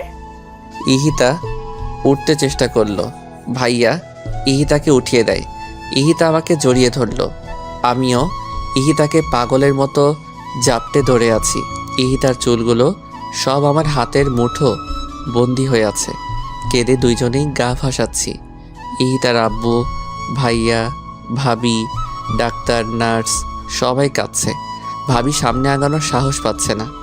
এরই মাঝে বাবা মা হিয়াকে নিয়ে কেবিনে ঢুকলো। হিয়া কাঁদছে অনেক। হিয়ার কান্নার আওয়াজ শুনে ইহিতা হিয়ার দিকে তাকায় আর খুব দ্রুত হিয়াকে কোলে নেয়। ইহিতা হিয়াকে কোলে নেওয়ার পর হিয়া একদম চুপ হয়ে যায় আর ইহিতার দিকে ফ্যালফ্যাল করে তাকিয়ে থাকে। ইহিতা বুকের সাথে মিশিয়ে ফেলে হিয়াকে। আমি ইহিতাকে ছাড়ছি না। ইহিতার কপালের সাথে কপাল লাগিয়ে বললাম, এই ছোট্ট হিয়াটা কি থাকতে পারবে ওর আম্মুকে ছাড়া? ও হিয়ার আম্মু, তুমি প্লিজ কোথাও যেও না হিয়াকে আর আমাকে ছেড়ে। আমি বেঁচে থেকেও যে মরে যাব। ইহিতা সোনা, প্লিজ তুমি যেও না কোথাও। আমি পারবো না তোমাকে ছাড়া থাকতে। আমি কিভাবে থাকবো তোমাদের ছাড়া? আমি মরতে চাই না, আমি মরতে চাই না। ইহিতা, আমি তোমায় কোথাও যেতে দিব না, কোথাও না। তুমি আমার আর আমার কাছেই থাকবে। ইহিতা, আমায় একা করে দিও না। আমি পাগল হয়ে যাব ইহিতা, পাগল হয়ে যাব। হিয়ার আব্বু, আমার হিয়াকে দেখো আর ওকে কখনো কষ্ট দিও না। ওর জন্য একটা মা এনে দিও। চুপ করো তুমি। আমার ইহিতার কিচ্ছু হবে না, কিচ্ছু না। বাবা, আমাকে মাফ করে দিও। এতদিন অনেক অন্যায় করেছি। তুমি নিজের খেয়াল রেখো, হিয়ার সাথে থেকো। আর ওর জন্য একটা মিষ্টি মেয়েকে এনে দিও। আর ভাইয়া, বৌমনি, হিয়াকে দেখো। আর আমার এই পাগলটাকেও দেখো, আমার বাবাকেও দেখো। আম্মু, আব্বু, আমায় মাফ করে দিও। অনেক বেয়াদবি করেছি তোমাদের সাথে, মাফ করে দিও। আর তোমাদের হিয়াকে দেখে রেখো। আমার সবচেয়ে প্রিয় জিনিস দুটো রেখে যাচ্ছি, আমার ঈশান আর হিয়া। ওদের অযত্ন করো না। কেউ কিছু বলতে পারছে না, শুধু কাঁদছে। নার্সরা সবাই বেরিয়ে গেছে এই দৃশ্য সইতে না পেরে। মায়ের কোলে সন্তান রেখে মা মারা যাচ্ছে, এর থেকে দুর্ভাগা হয়তো এই দুনিয়ার কেউ নেই। আমি ঈশানকে ছেড়ে দিয়ে হিয়াকে ঈশানের কোলে দিলাম। কাঁদবে না একদম। আর ঠিক মতো খাওয়া দাওয়া করবে। হিয়াকে খাওয়াবে, গোসল করাবে, খেলবে ওর সাথে। সব দায়িত্ব তোমায় দিয়ে গেলাম, কিন্তু কোনো দায়িত্ব নিতে যদি ভুল করেছো তো দেখো। আমি কেমনে থাকবো ইহিতা? আমায় নিয়ে যাও না তোমার সাথে। তোমায় ছাড়া আমি কেমনে থাকবো বলো ইহিতা, বলো। তুমি কেন বুঝছো না ইহিতা ছাড়া? ঈশান আমার কথা শেষ করার আগেই ইহিতা আমার বুকের উপর মাথা কাত করে দেয় আর হিয়ার উপর এক হাত ফেলে দেয়। আমার তখন বুক ধুক করে ওঠে, আমার হাত কাঁপছে। ভাইয়া হিয়াকে নেয় আমার কাছ থেকে আর আমি ইহিতার মাথা নাড়িয়ে দেখি ইহিতা কথা বলছে না। আমি ইহিতার গাল ধরে বলি, ইহিতা, এই হিয়ার আম্মু, কোথায় গেলা তুমি? এই ইহিতা, ইহিতা। ইহিতার বাবা চুপ হয়ে যায় আর ডাক্তার আমাকে সরিয়ে দেয় ইহিতার সামনে থেকে। ভাবি সেন্সলেস হয়ে যায়। ভাইয়া হিয়াকে সিমির কাছে দিয়ে ভাবির জ্ঞান ফিরালো। ভাবি তখন ভাইয়াকে জড়িয়ে ধরে হাউমাউ করে কেঁদে দেয়। ইহিতার মুখের দিকে তাকিয়ে আছি আমি। হিয়া অনেক কান্না করছে। হিয়ার কান্না কেউ থামাতে পারছে না। আমি তখন হিয়াকে কোলে নেই। হিয়াকে কোলে নিয়ে আমি ইহিতার লাশের সামনে যাই। হিয়া তখন ইহিতার জামা ধরে টানাটানি করছিল, কিন্তু ইহিতার নির্জীব শরীর আর তার আদরের মেয়ের ছোঁয়া বুঝতে পারছে না। আমি হিয়াকে বুকে জড়িয়ে নিয়ে শুধু কাঁদছি। সামনে ইহিতার মায়াভরা মুখটি চোখ বন্ধ করে রেখেছে সারা জীবনের জন্য। ইহিতার বাবা কিছু বলছে না। ডাক্তার সাগর ইহিতার বাবাকে সামলাচ্ছেন। ভাইয়া ভাবি আমার কাছে এসে দাঁড়ায়। ভাবি হিয়াকে আমার কোল থেকে নেয়। ভাইয়াকে জড়িয়ে ধরে হাউমাউ করে কেঁদে দেয় আমি। ভাইয়ারে আমি থাকবো কিভাবে এই মায়াপরীকে ছাড়া? আমার হিয়া থাকবে কিভাবে? ও এইভাবে আমাদের দুইজনকে একা ছেড়ে চলে গেল কেন? ভাইয়া কথা বলো। আর কখনোই তো ও আমায় বলবে না খাইয়ে দাও, বলবে না দুষ্টামি করো না। ভাইয়া আমার বুকটা যে ফেটে যাচ্ছে রে ভাইয়া। ইহিতাকে এনে দাও ভাইয়া, এনে দাও। আমি মরে যাবো ওকে ছাড়া। ভাই তুই কাঁদিস না। তুই এইভাবে ভেঙে পড়লে হিয়ার আম্মুকে কে দেখবে বল?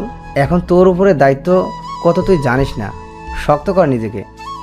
ভাইয়া আমি ইহিতাকে ছাড়া থাকতে পারবো না। ভাইয়া এনে দাও ওকে। ভাইয়াও কাঁদছে, কিন্তু কি বলবে? ভাবি করিডোরে দাঁড়াই হিয়াকে নিয়ে। মা বাবাও ভাবির পাশে বসে কাঁদছে। 1 ঘন্টার মধ্যে ইহিতাকে দাফন করা হলো। আমি হাতে মাটি লাগা থাকা অবস্থায় হিয়াকে নিয়ে কবরের সামনে বসে পড়লাম আর চোখের পানি দিয়ে কবর ভিজাচ্ছি। হিয়াও চিৎকার করে কাঁদছে। আমি কোনো কথা বলছি না, শুধু হিয়ার দিকে তাকিয়ে আছি। আম্মু দেখ না, তোর আম্মু কি শান্তিতে ঘুমাচ্ছে তোকে আর আমাকে ছেড়ে? বল তো আম্মু, তুই কি থাকতে পারবি তোর আম্মুকে ছাড়া? ভাইয়া পাশে দাঁড়িয়ে কান্না করছে, সাথে বাবা আর আঙ্কেল। আমি হিয়াকে বলছি, জানো হিয়া, তোমার আম্মু কখনো অন্ধকারে থাকতে পারতো না। আজ দেখো ও নিজেই অন্ধকার হয়ে গেছে। ও ভয় পেলেই আমার টি শার্ট ছিঁড়ে ফেলতো টান দিয়ে, কিন্তু এখন কে ছিঁড়বে? আমি ওর এত স্মৃতি নিয়ে কিভাবে বাঁচবো বলো না হিয়া আম্মু? বাবা আর ভাইয়া আমাকে ওঠালো। বাড়ির গার্ডেনেই কবর দেওয়া হয়েছে ইহিতাকে। আমি উঠবো না। ভাইয়া জোর করে উঠালো আমাকে। ভাবির কোলে দিল হিয়াকে। ভাইয়া ভাবিকে বলল হিয়াকে খাবার খাওয়াতে। ভাইয়া আমাকে নিয়ে গেস্ট রুমে গেল, কারণ বেডরুমে গেলেই আবার পাগলামি শুরু করব ইহিতার সব কিছু দেখে। ভাইয়া নিজেই আমাকে ফ্রেশ করিয়ে দিল। এই অবস্থায় কে কাকে দেখবে? কিন্তু ভাইয়া আর ভাবি শক্ত হাতে সব সামলাচ্ছে। রাত যত বাড়ছে আমার কান্নার আওয়াজ তত জোরেই শোনা যাচ্ছে। দরজার বাইরে দাঁড়িয়ে সবাই কাঁদছে, কিন্তু কেউ আমাকে সান্ত্বনা দেওয়ার সাহস পাচ্ছে না। আমি এখনও বেডরুমে যাইনি। মাটিতে শুয়ে শুয়ে শুধু কাঁদছি। সারাদিনে কেউ কিছু খায়নি। আমার চোখে চোখ রেখে কেউ কিছু বলতে পারছে না। বারবার ইহিতার কথা কানে বাজছে। বেয়াদব, স্টুপিড, ছোট লোক। ইহিতার বিভিন্ন ভঙ্গিতে কথা বলা এখন আমাকে আরও কষ্ট দিচ্ছে। রাতে আমাকে জড়িয়ে ধরে ঘুমানো, এসব এখন সবই স্মৃতি আমার কাছে। আমি আর পারছি না এভাবে থাকতে। কষ্টের মধ্যেই শেষ হয়ে যাচ্ছি। আমার সামনে থাকা একটা ছুরি হাতে নেই আমি। ভাইয়া আর বাবা দৌড়ে এসে আটকায় আমাকে। আমি আব্বুকে জড়িয়ে ধরে বলি, পাপা আমি এভাবে বেঁচে থেকে কি করব পাপা? পাপা আমি পারবো না এভাবে বেঁচে থাকতে। আমার ইহিতাকে এনে দাও তোমরা। আমি মরে যাব পাপা, আমি মরে যাব। আব্বু তুই না আমার লক্ষ্মী ছেলে, আমার দাদু ভাইকে কে দেখবে? তুই এমন করলে? আব্বু পাগলামি করিস না। ইহান কেঁদো না, নিজেকে শক্ত করো। এইটাই হওয়ার ছিল। ভাই তুই না আমার ভাই। ঈশান মির্জাকে এইভাবে মানায় না। আমার ভাই সবসময় হাসি খুশি থাকবে। সেই ভাইকে আমি দেখতে চাই, অন্তত আমাদের হিয়া মামুনের জন্য। ঈশান দেখো হিয়া কিভাবে তাকিয়ে আছে তোমার দিকে। তুমি এই পাগলামো করলে এই মেয়েটাকে কে দেখবে? ঈশান হিয়াকে কোলে নিয়ে বিছানায় বসে পড়ল। আমি ঈশানের জন্য ভাত নিয়ে আসলাম। ঈশানকে জোর করে খাইয়ে দিলাম, কিন্তু নিজে কিছুই খেতে পারছি না। বাকিরাও কেউ কিছুই খায়নি। এভাবে কেটে গেল 8টা মাস। হিয়া এখন বসতে পারে আর একদমই হিতার মতো হয়েছে দেখতে। ঈশান আগের থেকে অনেক শান্ত হয়ে গেছে, কিন্তু ঈশানের কষ্টের সাক্ষী হয়ে থাকে প্রতিটা রাত। বাবা ঈশানকে কাজে ব্যস্ত রাখতে চান যাতে ঈশান ইহিতাকে ভুলতে পারে, তাই তিনি সমস্ত ব্যবসা ঈশানের উপর দিয়ে দিলেন। ইহিতার বাবা ঈশানদের সাথেই থাকেন, যদিও তিনি থাকতে চাননি, কিন্তু সবার জোড়াজুড়িতে থাকতে হয়েছে। আমি আর সিমি মিলে হিয়াকে দেখে রাখি। এখন সবাই মেনে নিয়েছে সবকিছুই, শুধুমাত্র হিয়ার দিকে তাকিয়ে। ঈশান আর এখন প্রকাশ্যে কাঁদে না। ইহিতা মারা যাবার 5 মাস পর্যন্ত ঈশান নিজের ঘরে যায়নি, কিন্তু এখন হিয়াকে নিয়ে ঈশান ইহিতা আর ওর বেডরুমে থাকে। সারাদিন অফিস করে রাতে ফিরে। যখন হিয়ার মায়াবী মুখটা দেখে তখন ঈশান সব ভুলে যায় আর ফ্রেশ না হয়ে মেয়ের সাথে খেলতে শুরু করে। তখন আমি এসে ঈশানকে বকা দেই আর তখন ঈশান ফ্রেশ হতে যায়। কিন্তু একটা রাত ঈশান ঘুমোতে পারে না, শুধুই ছটফট করে। ঈশান এর মাঝে হিয়াকে নিয়ে পার্মানেন্টলি লন্ডন যেতে চেয়েছিল, কিন্তু আমরাই যেতে দেইনি। এখন সবাই নতুন করে ঈশানের জীবন সাজিয়ে দিতে চাইছে, কিন্তু ঈশানকে কেউ কিছুই জানায়নি। এমনকি ইহিতার বাবাও চান ঈশান নতুন করে আবার জীবন শুরু করুক। একদিন আমি মিটিংয়ে রাঙামাটি যাই। ফেরার সময় হিয়ার সাথে লাইভ কন্ট্যাক্ট করতে করতে ফিরি। ভাবি হিয়ার সামনে ফোন দিয়ে রেখেছে আর আমি হিয়ার সাথে কথা বলছি। হিয়া এখন পাপা বলতে পারে। রাস্তায় আসার সময় হঠাৎ আমি গাড়ি ব্রেক করি। খুব দ্রুত গাড়ি ব্রেক করায় কলটা কেটে যায়। আমি সামনে তাকিয়ে দেখি একটা মেয়ে হাত দিয়ে ইশারা করছে গাড়ি থামানোর জন্য। আমি গাড়ি থামানোর সাথে সাথে মেয়েটা আমার গাড়িতে উঠে পড়ে। আমি রেগে যাই, আমার গাড়িতে এইভাবে বসলেন কেন? আমি বাড়ি থেকে পালিয়ে এসেছি, প্লিজ গাড়ি স্টার্ট করুন, নয়তো ওরা আমায় ধরে নিয়ে যাবে। প্লিজ তাড়াতাড়ি চলুন না। হোয়াট? আপনি আমাকে বলছেন গাড়ি স্টার্ট করতে, আর আপনি কি বললেন? পালিয়ে এসেছেন? নামুন আমার গাড়ি থেকে। ননসেন্স কোথাকার, নামুন বলছি। প্লিজ আপনি এমন করবেন না, আমি অনেক বিপদে আছি। আপনি এখান থেকে চলুন প্লিজ, আপনাকে আমি সব বলছি।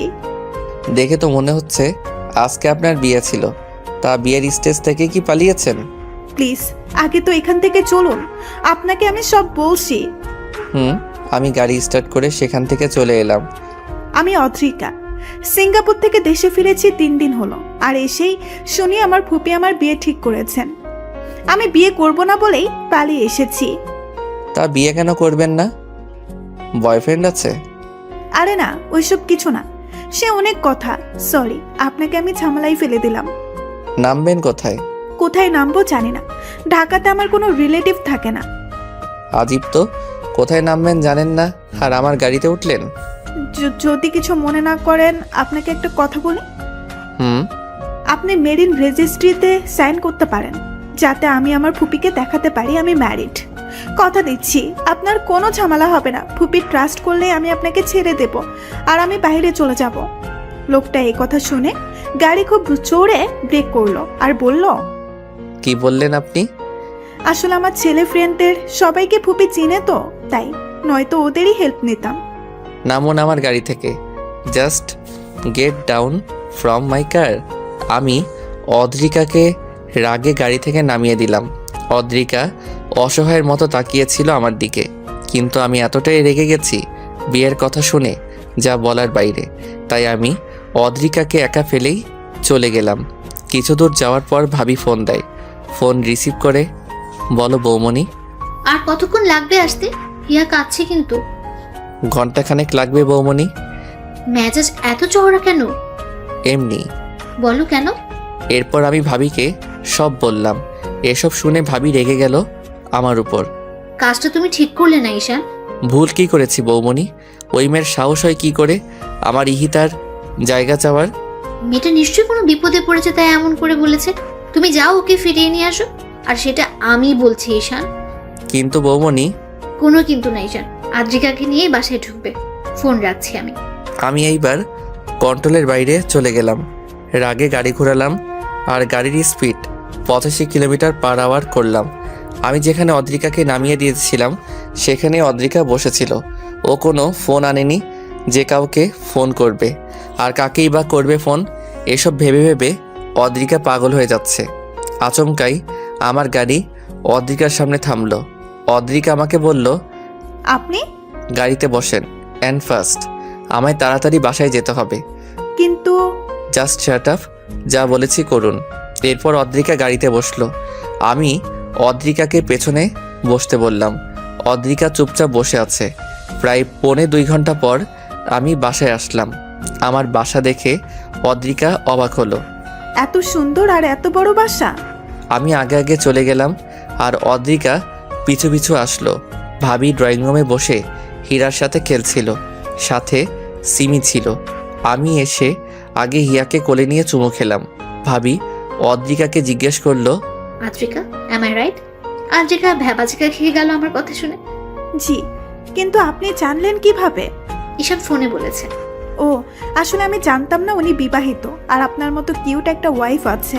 ওনার আর এই মায়াপুরীটা আছে। সরি আমার ভুলের জন্য। তুমি কি বললে? ঈশান আমার ভাই হয়, আমার দেবরও। এই মেয়ের মাথায় প্রবলেম আছে বৌমনি, সেইটা তোমায় আগেই বলেছিলাম। তোমার জন্যই এই উটকো ঝামেলাকে আনতে হলো আমার। সরি, আমি বুঝিনি আসলেই। It's okay. তাহলে এই বেবিটা? ঈশানেরই মেয়ে। ও, বাবুর আম্মা কোথায়? আমার এই কথা শুনে ঈশান রেগে গেল আর বলল, গেস্ট হয়ে এসেছেন, সেই মতোই থাকবেন, বেশি কথা একদম বলবেন না। ওর কথা কিছু মনে করো না, ওর জীবনের রঙিন সময় হারিয়ে গেছে একটা আকস্মিক দুর্ঘটনায়। মানে? এরপর তিন্নি ভাবি আমাকে সব বললো। আমি কেঁদে দিলাম, সাথে সিমি আর ভাবি কাঁদছে। এত বড় একটা ঘটনা ঘটে গেছে ওনার সাথে। এই মায়াপুরীটা কিভাবে আছে মায়ের আদর ছাড়া? ঈশানের ভালোবাসায় মেয়েকে চোখের আড়াল করে না ঈশান। হয়তো ঈশান মুখে কিছু বলে না, কিন্তু ওর নিঃশ্বাস আর প্রশ্বাস জুড়ে ইহিতা আছে। সকালে যখন মামনিকে আনতে যাই তখন বুঝি কত রাত ঘুমায় না ঈশান, কিন্তু কেউ কিছু বলতে পারি না আমরা। ও কষ্ট পাবে বলে। এখন নিশ্চয়ই ঈশান কাঁদছে। আমি বুঝতে পারিনি। যাও তুমি ফ্রেশ হয়ে আসো। সিমি, ওকে গেস্ট রুমে নিয়ে যাও। আলমারিতে নতুন কাপড় রাখা আছে, যেটা ইচ্ছে পরে নিও। আচ্ছা। অদ্রিকা ফ্রেশ হয়ে ভাবির কাছে যায়। ভাবি লাঞ্চ সার্ভ করছিল। আমি এখনো নিচে নামিনি। হিয়াকে ঘুম পাড়িয়ে দিয়ে নিচে খেতে আসলাম। অদ্রিকা একটু দূরে দাঁড়িয়েছিল। আমার চোখ মুখ ফোলা আর চোখ লাল হয়ে আছে, সেইটা অদ্রিকা আর ভাবি দুইজনই খেয়াল করলো। অদ্রিকা নিজেকে দোষ দিচ্ছে এসবের জন্য। মা, পাপা, ভাইয়া কেউ বাসায় নেই, সবাই রাতে আসবে। আমি খুব দ্রুত কোনো রকম খেয়ে উঠে নিজের ঘরে চলে গেলাম। ভাবিও আর কিছু জিজ্ঞেস করলো না। লাঞ্চ শেষ করে ভাবি আর অদ্রিকা একসাথে বসলো। ভাবি অদ্রিকার প্রবলেম সম্পর্কে জানতে চাইলে অদ্রিকা সব বলল। ঘটনাটা ছিল, অদ্রিকার বাবা মা মারা যাওয়ার আগে অদ্রিতাকে সব সম্পত্তি দিয়ে যান, কিন্তু অদ্রিকার ফুপি সেই সম্পত্তি পাওয়ার জন্য ফালতু একটা বেকার ছেলের সাথে অদ্রিকার বিয়ে দিতে চায়, কিন্তু অদ্রিকা সেখান থেকে পালিয়ে আসে। অদ্রিকা সবেমাত্র পড়াশোনা শেষ করে দেশে ফিরেছে, আর এর মাঝেই সে তার ফুপির আসল রূপ দেখতে পায়। এসব বলতে বলতে অদ্রিকা একটা দীর্ঘ নিঃশ্বাস ফেলল। এর মাঝে অদ্রিকা একবারও আমার বেডরুমে যায়নি। অদ্রিকা আসার পর ভাবি একজন সঙ্গী পেয়েছে, কিন্তু অদ্রিকার নিজেকে ঝামেলা মনে হচ্ছে। হঠাৎ করে অদ্রিকা নিজের অজান্তে আমাকে কষ্ট দিয়ে ফেলল। এসব ভেবে অদ্রিকার মন ভীষণ খারাপ। রাত পর্যন্ত আমি নিচে নামলো না। ভাবিও 3 বার গিয়ে হিয়াকে দেখে এসেছে, কিন্তু অদ্রিকা আসেনি একবারও আমার ঘরে। রাতে সবাই একসাথে ডিনার করলাম। রাতে যখন সবাই খেতে বসলো তখন সবাই ভাবিকে জিজ্ঞেস করছিল, এই মেয়েটা কে?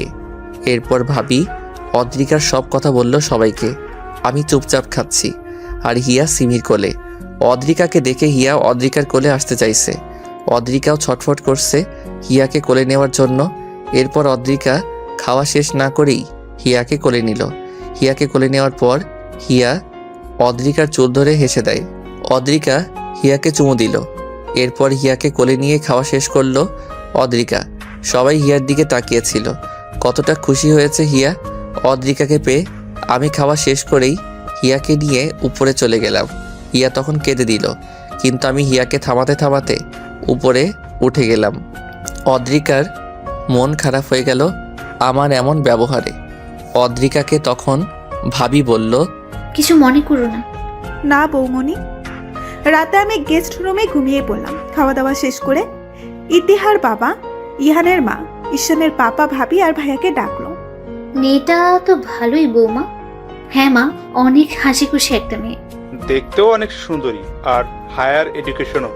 হ্যাঁ আঙ্কেল, আসলে আপনারা যদি অনুমতি দেন তাহলে আমি একটা কথা বলবো। বলো।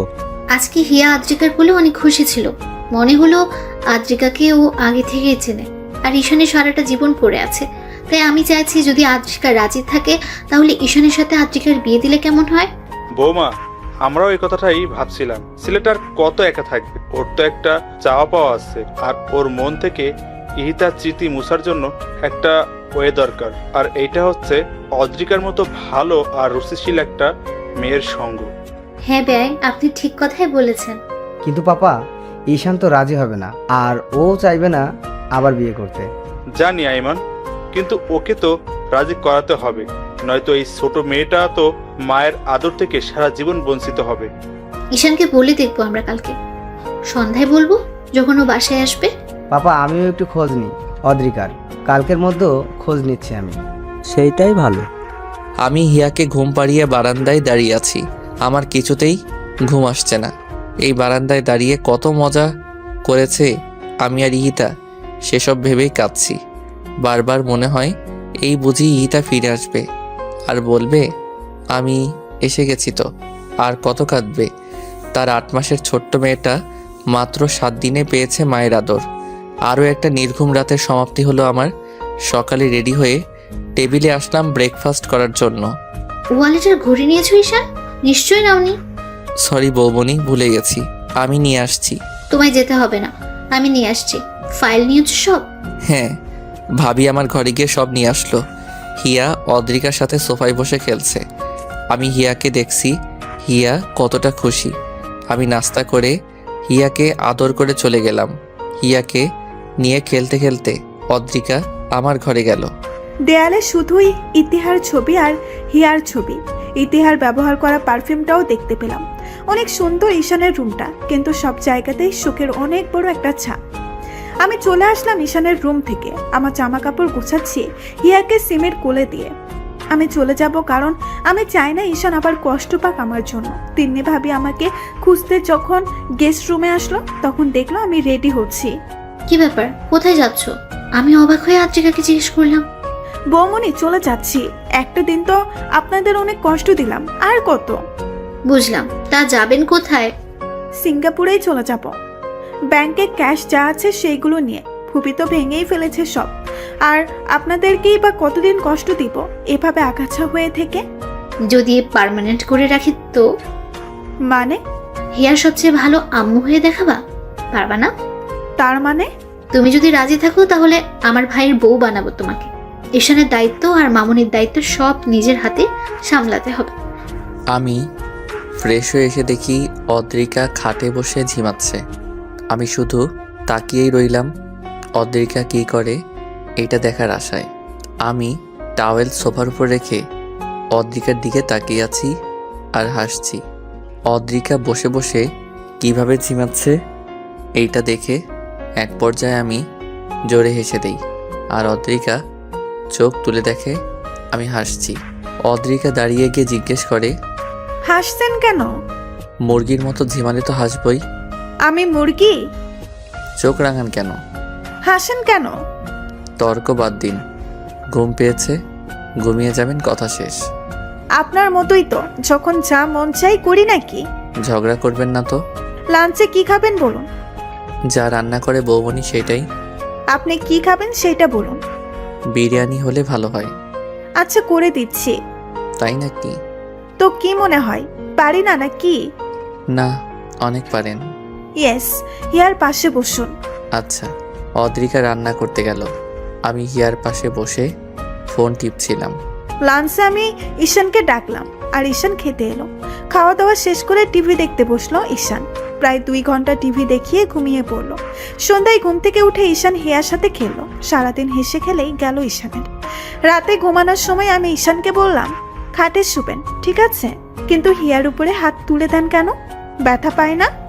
আমি তো বুঝি নাই, বুঝলে তো আর দিতাম না। আমি মাঝে শুচ্ছি। এই না, আমি গেস্ট রুমে চলে যাই, আপনি হিয়াকে নিয়ে এখানে থাকেন। পা কেটে দিব একদম, এখানেই ঘুমাবেন, আর আমি মাঝেই শুব। একবার না বলেছি না? অদ্রিকা আর কোনো তর্ক না করে লাইট অফ করে আমার পাশে শুয়ে পড়ল। আমার দিকে তাকিয়ে বলল, আপনার স্ত্রী হই না এখন আমি? কেন আমাকে এভাবে দূরে সরিয়ে রাখছেন বলুন তো? কষ্ট হয় না আমার? ঈশান কিছু না বলে কিছু স্পেস রেখে মুখ ঘুরিয়ে শুয়ে পড়ল। আমি ওই হিয়ার দিকে তাকিয়ে শুয়ে পড়লাম। সকালবেলা ঈশান অফিসে চলে গেল। এদিকে সবাই মিলে ঈশানকে সারপ্রাইজ দেওয়ার জন্য গতকালকেই প্ল্যান করে রেখেছে। আজ ঈশানের বার্থডে। সবাই মিলে সব রেডি করলো। সারা দিন ধরে আমি রান্না বান্না করলাম, হিয়াকে রেডি করালাম। সন্ধ্যার আগে আগে কেক নিয়ে আসলো ভাইয়া। কেকটাতে ঈশান আর হিয়ার ছবি অসম্ভব সুন্দরভাবে আয়োজন করলো ভাইয়া আর ভাবি। ঈশানের গাড়ির আওয়াজ শুনে সবাই বাড়ির সব লাইটস অফ করে দিল। হঠাৎই লাইট অফ হয়ে যায়। ঈশান ফোনের ফ্ল্যাশ লাইট জ্বালিয়ে বাড়িতে ঢোকে। আমি সম্পূর্ণ ইতিহার মতো করে সেজেছি, ইতিহার শাড়ি আর গহনা পরে ইতিহার মতো হেয়ার স্টাইল করেছি। ঈশান দরজার সামনে আসতেই সব কয়টা রঙিন বাতি জ্বালিয়ে দিল ভাইয়া। সবাই ঈশানকে উইশ করলো, শুধু আমিই করলাম না। আমি হিয়াকে কোলে নিয়ে সিঁড়ির পাশে দাঁড়িয়ে আছি। যখন বাড়ির সম্পূর্ণ আলো জ্বলালো তখন ঈশান আমাকে দেখে হাত থেকে ফোন ফেলে দিল। ঈশান বিশ্বাস করতে পারছে না কে এটা।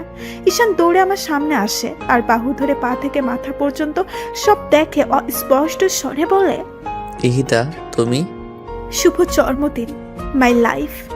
আমি তখন অদ্রিকার বাহু ছেড়ে দিই আর ছোট্ট একটা থ্যাঙ্কস দিই। আমি সম্পূর্ণ ভেঙে পড়েছি অদ্রিকাকে এইভাবে দেখে। বারবার অদ্রিকার দিকে তাকাচ্ছি আর অদ্রিকা আমার দিকে। আমি আর অদ্রিকা মিলে কেক কাটলাম। অদ্রিকা আমাকে খাইয়ে দিল, কিন্তু আমি অদ্রিকাকে খাওয়ালাম না। কেক কেটেই আমি নিজের ঘরে চলে গেলাম। সবাই বুঝতে পেরেছে ঈশানের কোথায় আঘাত লেগেছে, কিন্তু আমি তো ইচ্ছে করে এমন করিনি। হয়েছে ওই সব বন্ধ হয়ে গেল। আমি ভাবির কোলে হিয়াকে দিয়ে উপরে চলে গেলাম। আমি ঈশানকে ঘরে না পেয়ে ছাদে গেলাম। গিয়ে দেখি ঈশান কাঁদছে। ছাদের এক কোণে দাঁড়িয়ে ঈশান কাঁদছে আর সেটা আমি দাঁড়িয়ে দাঁড়িয়ে দেখছি। আমি খুব দ্রুত হেঁটে ঈশানের কাছে গেলাম। ঈশানকে নিচের দিকে ঘোরালাম। ঈশানের ঘামে ভেজা শরীরটাকেই জড়িয়ে ধরলাম। ঈশানকে জড়িয়ে ধরেই কেঁদে দিলাম। ঈশান আমাকে সরাতে চাইলেও আমি সরাতে দেইনি। কেন এমন করছেন আমার সাথে বলুন তো? আমিও তো একটা মানুষ। আজ এক সপ্তাহ ধরে এসব সহ্য করছি। নিজে তো কষ্ট পাচ্ছেন, সাথে আমাকেও কষ্ট দিচ্ছেন। আচ্ছা আমাকে একটা কথা বলুন তো, ইতিহা আপুর স্মৃতি নিয়ে বাঁচতে পারবেন সারা জীবন, নাকি এভাবেই নির্জীব মানুষের মতো জীবন কাটিয়ে দিবেন? ঈশান একটা মেয়ে আর কত সহ্য করার ক্ষমতা রাখে বলুন তো আমায়? আমার সামনে আপনি সারাক্ষণ ইতিহা আপুর জন্য কষ্ট পান, সেটা কি আমার খুব ভালো লাগে? আজ এখানে দাঁড়িয়ে কাঁদছেন, কেন কাঁদছেন? জবাব দিন আমায়। আমাকে আষ্টে পৃষ্ঠে জড়িয়ে আছে অদ্রিকা। সরাতেও পারছি না, আর কিছু বলতেও পারছি না। অদ্রিকা আমার শার্ট মুঠো করে ধরে বুকে মাথা দিয়ে কাঁদছে। আমি শুধু রাতের আকাশ দেখছি আর চোখ দিয়ে পানি ঝরাচ্ছি। কিছুক্ষণ পর অদ্রিকা আমাকে ছেড়ে দিয়ে নিচে চলে এলো। অদ্রিকা ফ্রেশ হয়ে খাটের উপর বসে মাথা নিচু করে কাঁদছিল। প্রায় 10 মিনিট পর আমি ঘরে আসি। অদ্রিকাকে কাঁদতে দেখে আমি কিছু বললাম না। অদ্রিকা দেখেনি আমি এসেছি। অদ্রিকা ওয়ালেট রাখার আওয়াজ শুনে আমার দিকে তাকিয়ে চোখ মুছে ফেলল। আমি ফ্রেশ হয়ে অদ্রিকাকে নিয়ে খেতে গেলাম। সবাই একসাথে ডিনার করলাম।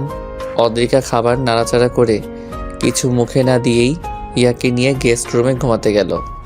অদ্রিকা যে খায়নি তা আমি খুব ভালোভাবে খেয়াল করলাম, কিন্তু কিছু বললাম না। আমি খেয়ে উঠে গেলাম। ঘরে গিয়ে দেখি অদ্রিকা আর হিয়া ঘরে নেই। গেস্ট রুম লক দেখে বুঝতে পারি অদ্রিকা এভাবেই আছে। দরজা নক করলাম। অদ্রিকা দরজা খুলে দিয়ে ভেতরে চলে আসে। আমি অদ্রিকাকে বললাম, তোমার ঘর এটা নয় অদ্রিকা। অদ্রিকা বিস্ময় নিয়ে আমার দিকে তাকায়। কান্না করার পর চোখ নাক মুখ লাল হয়ে আছে অদ্রিকার। ঈশান কি সত্যি আমাকে তুমি বললো? ঈশান আবার বলল, হিয়াকে কোলে নাও আর ঘরে আসো। আমি আবারও অবাক হয়ে যাই ঈশানের কথা শুনে। এবার ঈশান নিজেই হিয়াকে কোলে নিয়ে আমার হাত ধরে ঘরে নিয়ে যায়। হিয়া ঘুমিয়ে পড়েছে, তাই ঈশান হিয়াকে বাম পাশে খাটে শুয়ে দিল। ঈশান দরজা লক করে দিল। আমাকে খাটে বসে থাকতে দেখে ঈশান আমার হাত ধরে আমার কোলে শুয়ে পড়ল। আমি অবাকের উচ্চ সীমানায় পৌঁছে গেছি ঈশানের এমন ব্যবহার দেখে। ঈশান আমার হাতে চুমু দিল। আমি কেঁপে উঠলাম। ঈশান আমার মাথা নিচু করে আমার ঠোঁটে চুমু দিল। আমি এবার ঈশানকে জিজ্ঞাসা করলাম, আপনি ঠিক আছেন? কি করছেন এসব? আমি অদ্রিকার প্রশ্ন শুনে উঠে বসলাম। মায়াবী দৃষ্টিতে তাকালাম অদ্রিকার দিকে। অদ্রিকার সিল্কি চুলগুলো কানের পেছনে গুজে দিয়ে বললাম, আমি ঠিক আছি, আর সম্পূর্ণ ঠিকই আছি। এতদিন ঠিক ছিলাম না। ইহিতাকে ভালোবাসি 6 বছর ধরে। বিয়ের 1 বছরের মাথায়ও মারা গেল। 6 বছরের অপেক্ষা, আক্ষেপ সব নষ্ট হয়ে গেল আমার, যখন ইহিতা আমার বুকের উপর শুয়ে মারা গেল। এই 8 মাস প্রতিটা সেকেন্ড ইহিতাকে খুঁজেছি আমি। অনেক ভালোবাসি ওকে আমি। ও আমার মনের জায়গাতেই আছে, যে জায়গায় ওর থাকার কথা। কিন্তু এই সত্যির মাঝেও চরম সত্যি হচ্ছে, তোমায় আমি বিয়ে করেছি। হ্যাঁ, সেইটা নিজের ইচ্ছাই করিনি, সেইটা তুমিও ভালো জানো। কিন্তু আমার ইচ্ছা অনিচ্ছায় তো তোমার জীবনটা এলোমেলো হয়ে যাচ্ছে। ইহিতা আজ নেই, কিন্তু ওর স্মৃতি তো থাকবে আমার কাছে সারা জীবন। তোমায় বিয়ে করেছি কষ্ট দেওয়ার জন্যে নয়, কিন্তু সেই কষ্টটাই তুমি পাচ্ছ। তোমায় কষ্ট দেওয়ার কোনো অধিকার নেই আমার। এতদিন তাহলে কোথায় ছিল আপনার এই কথাগুলো? নাকি এতদিন আমি ছিলাম না? ঈশান জীবন কাউকে দ্বিতীয় সুযোগ দেয় না, কিন্তু আপনাকে দিয়েছে। আমাকে কি আপনার যোগ্য মনে হয় না? নাকি আমি ইতিহা আপুর মতো আপনাকে ভালোবাসতে পারি না? ইহিতার মতো করে ভালোবাসা লাগবে না, তুমি তোমার মতো করেই ভালোবাসো। খাচ্ছেন কেন আপনি? আমি আপনাকে অনেক কষ্ট দিয়ে ফেললাম, তাই না? না, তুমি আমায় কষ্ট দেওয়ার কে বলো তো? স্রষ্টা চান এমনটাই হোক, তাই হয়েছে। ঈশান, আপনি আপনার মতো থাকুন, আর বিরক্ত করব না আপনাকে।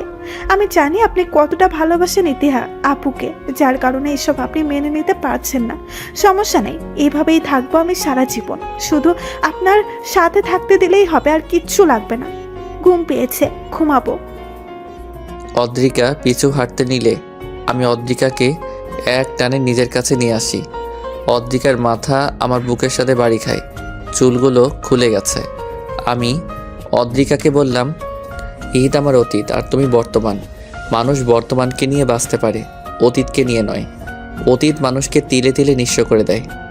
আজ আমার ইহিতা যদি থাকতো তোমার বদলে, তাহলে হয়তো বলতো, ঈশান তুমি ঠিক করছো না। তোমার সুখ দেখতে চেয়েছিলাম আমি, চোখের পানি নয়। ইহিতা আর তোমার মধ্যে তফাৎটা কি জানো? ইহিতা ছিল আমার প্রথম প্রেম, আর তুমি প্রথম বন্ধু। মানুষ কখনোই এই দুইটা জিনিস ভুলতে পারে না। তুমি থাকলেও যেমন আমি ইহিতাকে ভুলতে পারবো না, তেমনি তোমায় ছাড়া সামনে চলতে পারবো না। ইহিতাকে ভুলাও আমার পক্ষে সম্ভব নয়, আর তোমাকে কষ্ট দেওয়াও আমার দ্বারা সম্ভব না। হয়তো তুমি আমার হবে বলেই এত আয়োজন। এত পাগল ছিলেন আপনি ইতিহা আপুর জন্য? থাক, সেই সব বাদ দাও। আর কোনোদিন ইহিতার জিনিসপত্র ধরো না। না, ধরবো না। হিয়াকে সবসময় নিজের মেয়ের মতো আদর করো। কখনো ওকে বুঝতে দিও না যে তুমি ওর মা নও। কি বললেন আপনি? আমি হিয়ার মা না তো কে ওর মা? ঘুম পেয়েছে, ঘুমাবো। যান। তুমি? ঘুমাবো না। ঈশান আমাকে বিছানায় এনে মাঝে শোয়ালো, আর হিয়াকে দেখলো একটু। এরপর ঈশান আমাকে জড়িয়ে ধরে ঘুমিয়ে পড়লো। ঈশানের দিকে তাকিয়ে আছি, আর মনে মনে বলছি, এই ছেলেটাকে আর কোনো দিন কষ্ট দেওয়া যাবে না। জীবনে অনেক কষ্টটাই পেয়েছে ও। আর ইতিহার নাম বলবো না আমি ঈশানের সামনে। এরপর আমিও ঘুমিয়ে পড়লাম। সকালে ঘুম থেকে উঠে দেখি ঈশান আর হিয়া দুজনেই ঘুমাচ্ছে। আমি উঠে যাই, ফ্রেশ হয়ে ঈশানের জন্য খাবার রেডি করলাম।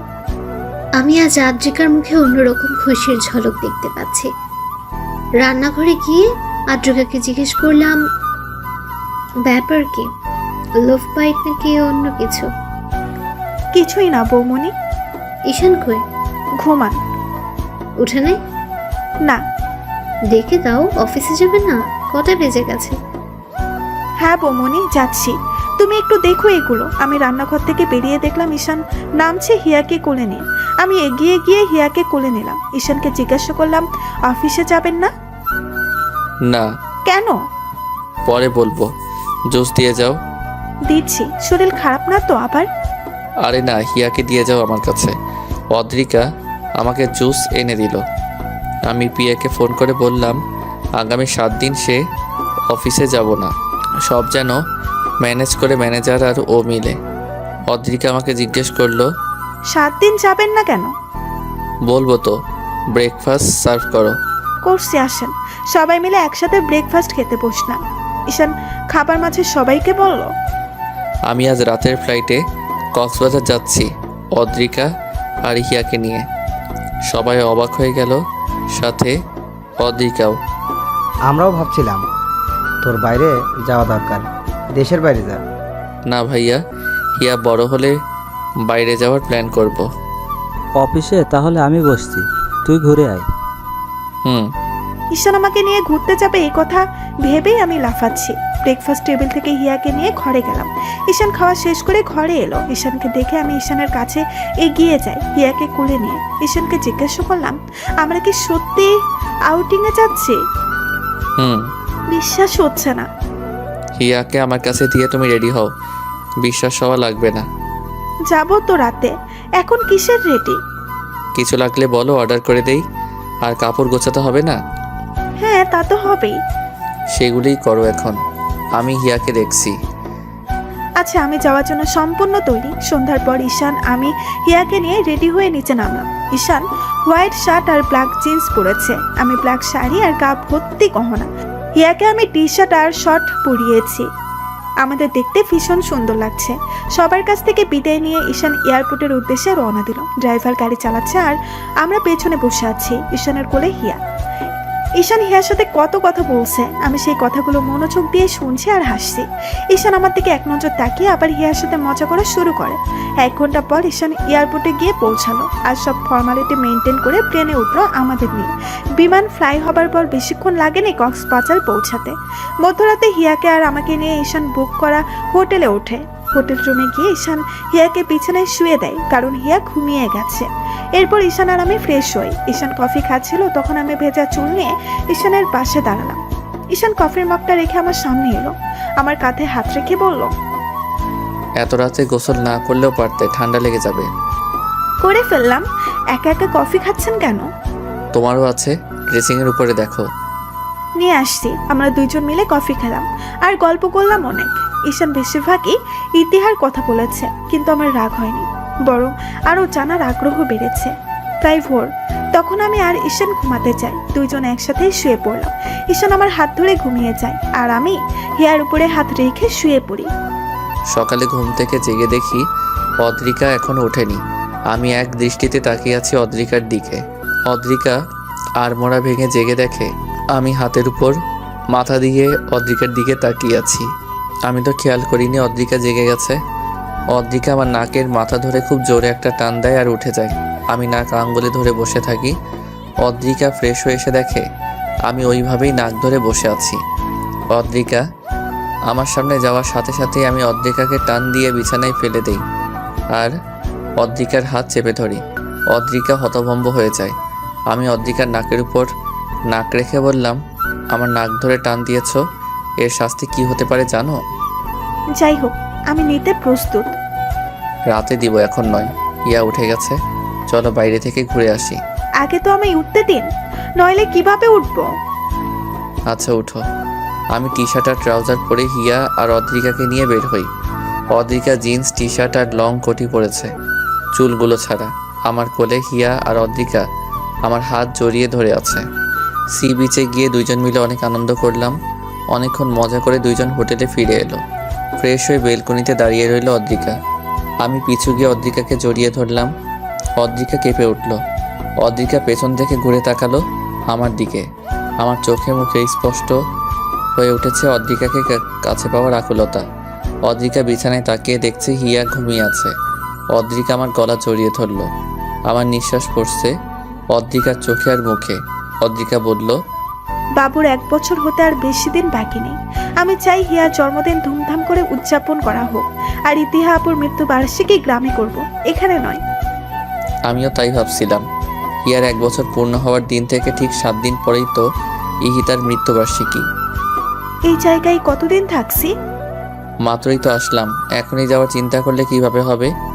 একটা কথা জিজ্ঞেস করি, হুম। আপনি কি শুধু দায় সরাতে আমায় মেনে নিয়েছেন, নাকি ভালোবেসে? ভাবতে হবে। অদ্রিকাকে রাগানোর জন্য এই কথা বললাম। আচ্ছা ভাবুন। ভাবছি আরেকটা বিয়ে করি, তাহলে হ্যাট্রিক হয়ে যাবে। আবার এটাও ভাবছি এবার যাকে বিয়ে করব তার ঘরে একটা ছেলে সহ করব। কি বলো? বিছানায় শুয়ে আমি অদ্রিকার দিকে তাকিয়ে কথাগুলো বললাম। অদ্রিকা আমার কথা শেষ হওয়ার সাথে সাথেই আমার বুকের উপর শুয়ে আমাকে জড়িয়ে ধরলো আর বলল, সেদিন আর ঈশান মির্জা দুনিয়াতেই থাকবে না। তাহলে কোথায় যাবে? আমি অদ্রিকাকে জড়িয়ে ধরলাম। ওপারে আর সাথে অদ্রিকা আর হিয়া। থাপ্পড় মারবো আবার এই কথা বললে। প্রথম ভালোবাসা ধরে রাখতে পারিনি, বাঁধন ছিঁড়ে বেরিয়ে গেছে। শেষ ভালোবাসা আর হারাতে চাই না। ইতিহা আপু, যেই বাঁধন ছিঁড়ে গেছে সেই বাঁধন তো একদিন আমাকেও ছিঁড়তে হবে। অদ্রিকা চুপ। আমিও পরম শান্তিতে ঈশানকে জড়িয়ে ধরলাম। দুজনে হারিয়ে গেলাম ভালোবাসার মায়ার জগতে। আদ্রিকা, ঈশান আর হিয়া 8 দিন কক্সবাজার অনেক আনন্দে কাটিয়েছে। বাসায় ফেরার পর আদ্রিকা আর ঈশানের মধ্যে প্রাপ্তি আর তৃপ্তির একটা সুখ অনুভব করলাম। দুজনকে সুখে দেখে নিজের অজান্তে হেসে দিই আর ওদের জন্য দোয়া করি। এরপর থেকে ইহিতার বাবা আদ্রিকাকে নিজের মেয়ে বলে ডাকেন। আইমান আদ্রিকার ফুপ্পির কাছ থেকে আদ্রিকার সমস্ত সম্পত্তির উইল এনে দিয়েছে আদ্রিকাকে। আদ্রিকা সেদিনই সব সম্পত্তি হিয়ার নামে উইল করে দেয় আর পেপার আইমানের কাছে রেখে দেয়। অনেকদিন পর মির্জা পরিবারে আবারও আলো জ্বালালো আদ্রিকা। সবার মুখে এখন একটা তৃপ্তির হাসি। সারা বাড়ি মাথায় করে রাখে আমি, আদ্রিকা আর হিয়া মিলে। 2 মা 1 মেয়ের পিছু ছুটে আর চেঁচামেচি করি। ঈশান আস্তে আস্তে ইহিতার মায়া কাটাতে পারছে, কিন্তু কোনোদিন সে ইহিতাকে ভুলবে না। আজও ইহিতাকে মনে করে রাত জাগে ঈশান, চোখের পানি ফেলে। আদ্রিকা বিছানায় শুয়ে শুয়ে তখন কাঁদে আর ঈশানকে দেখে। সে ঈশানকে বাধা দেয় না। হিয়াও আস্তে আস্তে বড় হচ্ছে। আদ্রিকার অস্তিত্ব জুড়ে শুধু ঈশান আর হিয়া। 6 বছর পর। ওই, আমাকে সুন্দর লাগছে তো, নাকি বুড়ি হয়ে গেছি? অদ্রিকা, এটা কি বললা? তুমি এত তাড়াতাড়ি বুড়ি হয়ে যাবা? তুমি এখন আগের মতো স্মার্ট আছো, আর আমি আনস্মার্ট হয়ে যাচ্ছি দিন দিন। ও মাম্মাম, কাম অন, আর কত বলবো এই কথা? আমার ফ্রেন্ডসের মাম্মিরা বলে আদ্রিকা মির্জা অনেক কিউট আর অনেক সুন্দর। আর আজ যখন তোমায় এভাবে সবাই দেখবে তখন কি হবে আমি সেটাই ভাবছি। আচ্ছা মাম্মাম, আমি ডোরেমনের গ্যাজেট দিয়ে ভবিষ্যৎ ঘুরে এসে তোমায় বলছি। হিয়া, তুমি আবারও বেশি কথা বলছো। এত কথা কি তোমার ফ্রেন্ডরা বলে? চলো, আমার ফ্রেন্ডসরা নিচে ওয়েট করছে। মামনি পাপাকে কেমন লাগছে? আমার মাম্মাম আর পাপা বল বেস্ট। তাতে সুন্দর লাগবে না তো কাজে লাগবে। কিন্তু আমি ভাবছি আমি এত কালো হয়ে গেলাম কি করে? আর এক মুহূর্ত এই মেয়েকে এখানে রাখা যাবে না। এত কথা কেমনে বলতে পারে? আমার কোলে আসো, কেক কাটবে চলো। আমার প্রিন্সেসকে অনেক কিউট লাগছে। ড্রেসটা তো মাম্মাম এনে দিয়েছে, তাই মাম্মামের মতো কিউট লাগছে। বুঝেছো পাপ্পা? কেন, তোমার পাপা কিউট না? বৌমনি, বৌমনি, কিরে, কি হলো? নিচে আয়। বৌমনি, এই পাগল দুটাকে সামলাও প্লিজ, নয়তো আমাকে কোথাও রেখে আসো। কেন আবার কি করেছে ওরা? মামনি, আবার কি করেছো তুমি? আজকেও মাম্মামকে রাগিয়ে দিয়েছো? আমি রাগাতে চাইনি তো বড় আব্বু। মাম্মাম এমনিতেই রেগে যায়, আর বড় আম্মুর হেল্প নিয়ে আমাকে থামানোর জন্য। আমার বুড়িটা দিন দিন পেকে যাচ্ছে। দেখ বড় আব্বু, কি বলো? বুড়ি তো হচ্ছে মাম্মাম। এই কথা বলেই আইমানের কোল থেকে হিয়া নেমে দৌড়ে নানু ভাই আর দাদু ভাইয়ের কাছে চলে যায়। ঈশান সহ সবাই মুখ চেপে হাসছে আর আদ্রিকার মাথায় আগুন। ঈশান হঠাৎ আদ্রিকাকে কোলে তুলে নেয় আর নিচে নিয়ে আসে। আজ হিয়ার 7ম জন্মবার্ষিকী। হিয়ার জন্য আদ্রিকা আর কোনো সন্তান নেয়নি। ঈশান আর হিয়াকে ঘিরেই এখন আদ্রিকার জীবন। ঈশান অফিস থেকে ফেরার পর আদ্রিকা আর হিয়ার মুখ দেখেই সব ভুলে যায়। হিয়া জানে না এই হিতা নামে কেউ তার আসল মা। হিয়া ঈশান আর আদ্রিকাকে সবসময় ওয়ার্ল্ড বেস্ট প্যারেন্টস বলে। আদ্রিকা কেঁদে দেয়, হিয়াকে জড়িয়ে ধরে। তখন কোনো কিছুর অভাব আর অপূর্ণতা নেই ঈশান আর আদ্রিকার সংসারে। তবে ঈশান সবসময় ইহিতার কবরের পাশে বসে কাঁদে। আদ্রিকা তখন ঈশানকে জড়িয়ে ধরে। এভাবেই আদ্রিকা সবসময় ঈশানকে সাপোর্ট দিয়ে আসছে। ঈশান ওর জীবনে আদ্রিকার ভূমিকা কোনোদিন অস্বীকার করবে না। এখনো ঈশান খোলা রাস্তায় হেডলাইটের আলোতে বসে আদ্রিকাকে নতুন করে যায়, নতুন করে প্রপোজ করে আদ্রিকাকে। তখন আদ্রিকা শাড়ির আঁচল ধরে ঈশানের মায়া ভরা মুখের দিকে তাকিয়ে নিঃশব্দে কেঁদে দেয়। এভাবেই যুগ যুগ ধরে বেঁচে থাকুক ঈশান আর আদ্রিকার অমর আর পবিত্র প্রেম।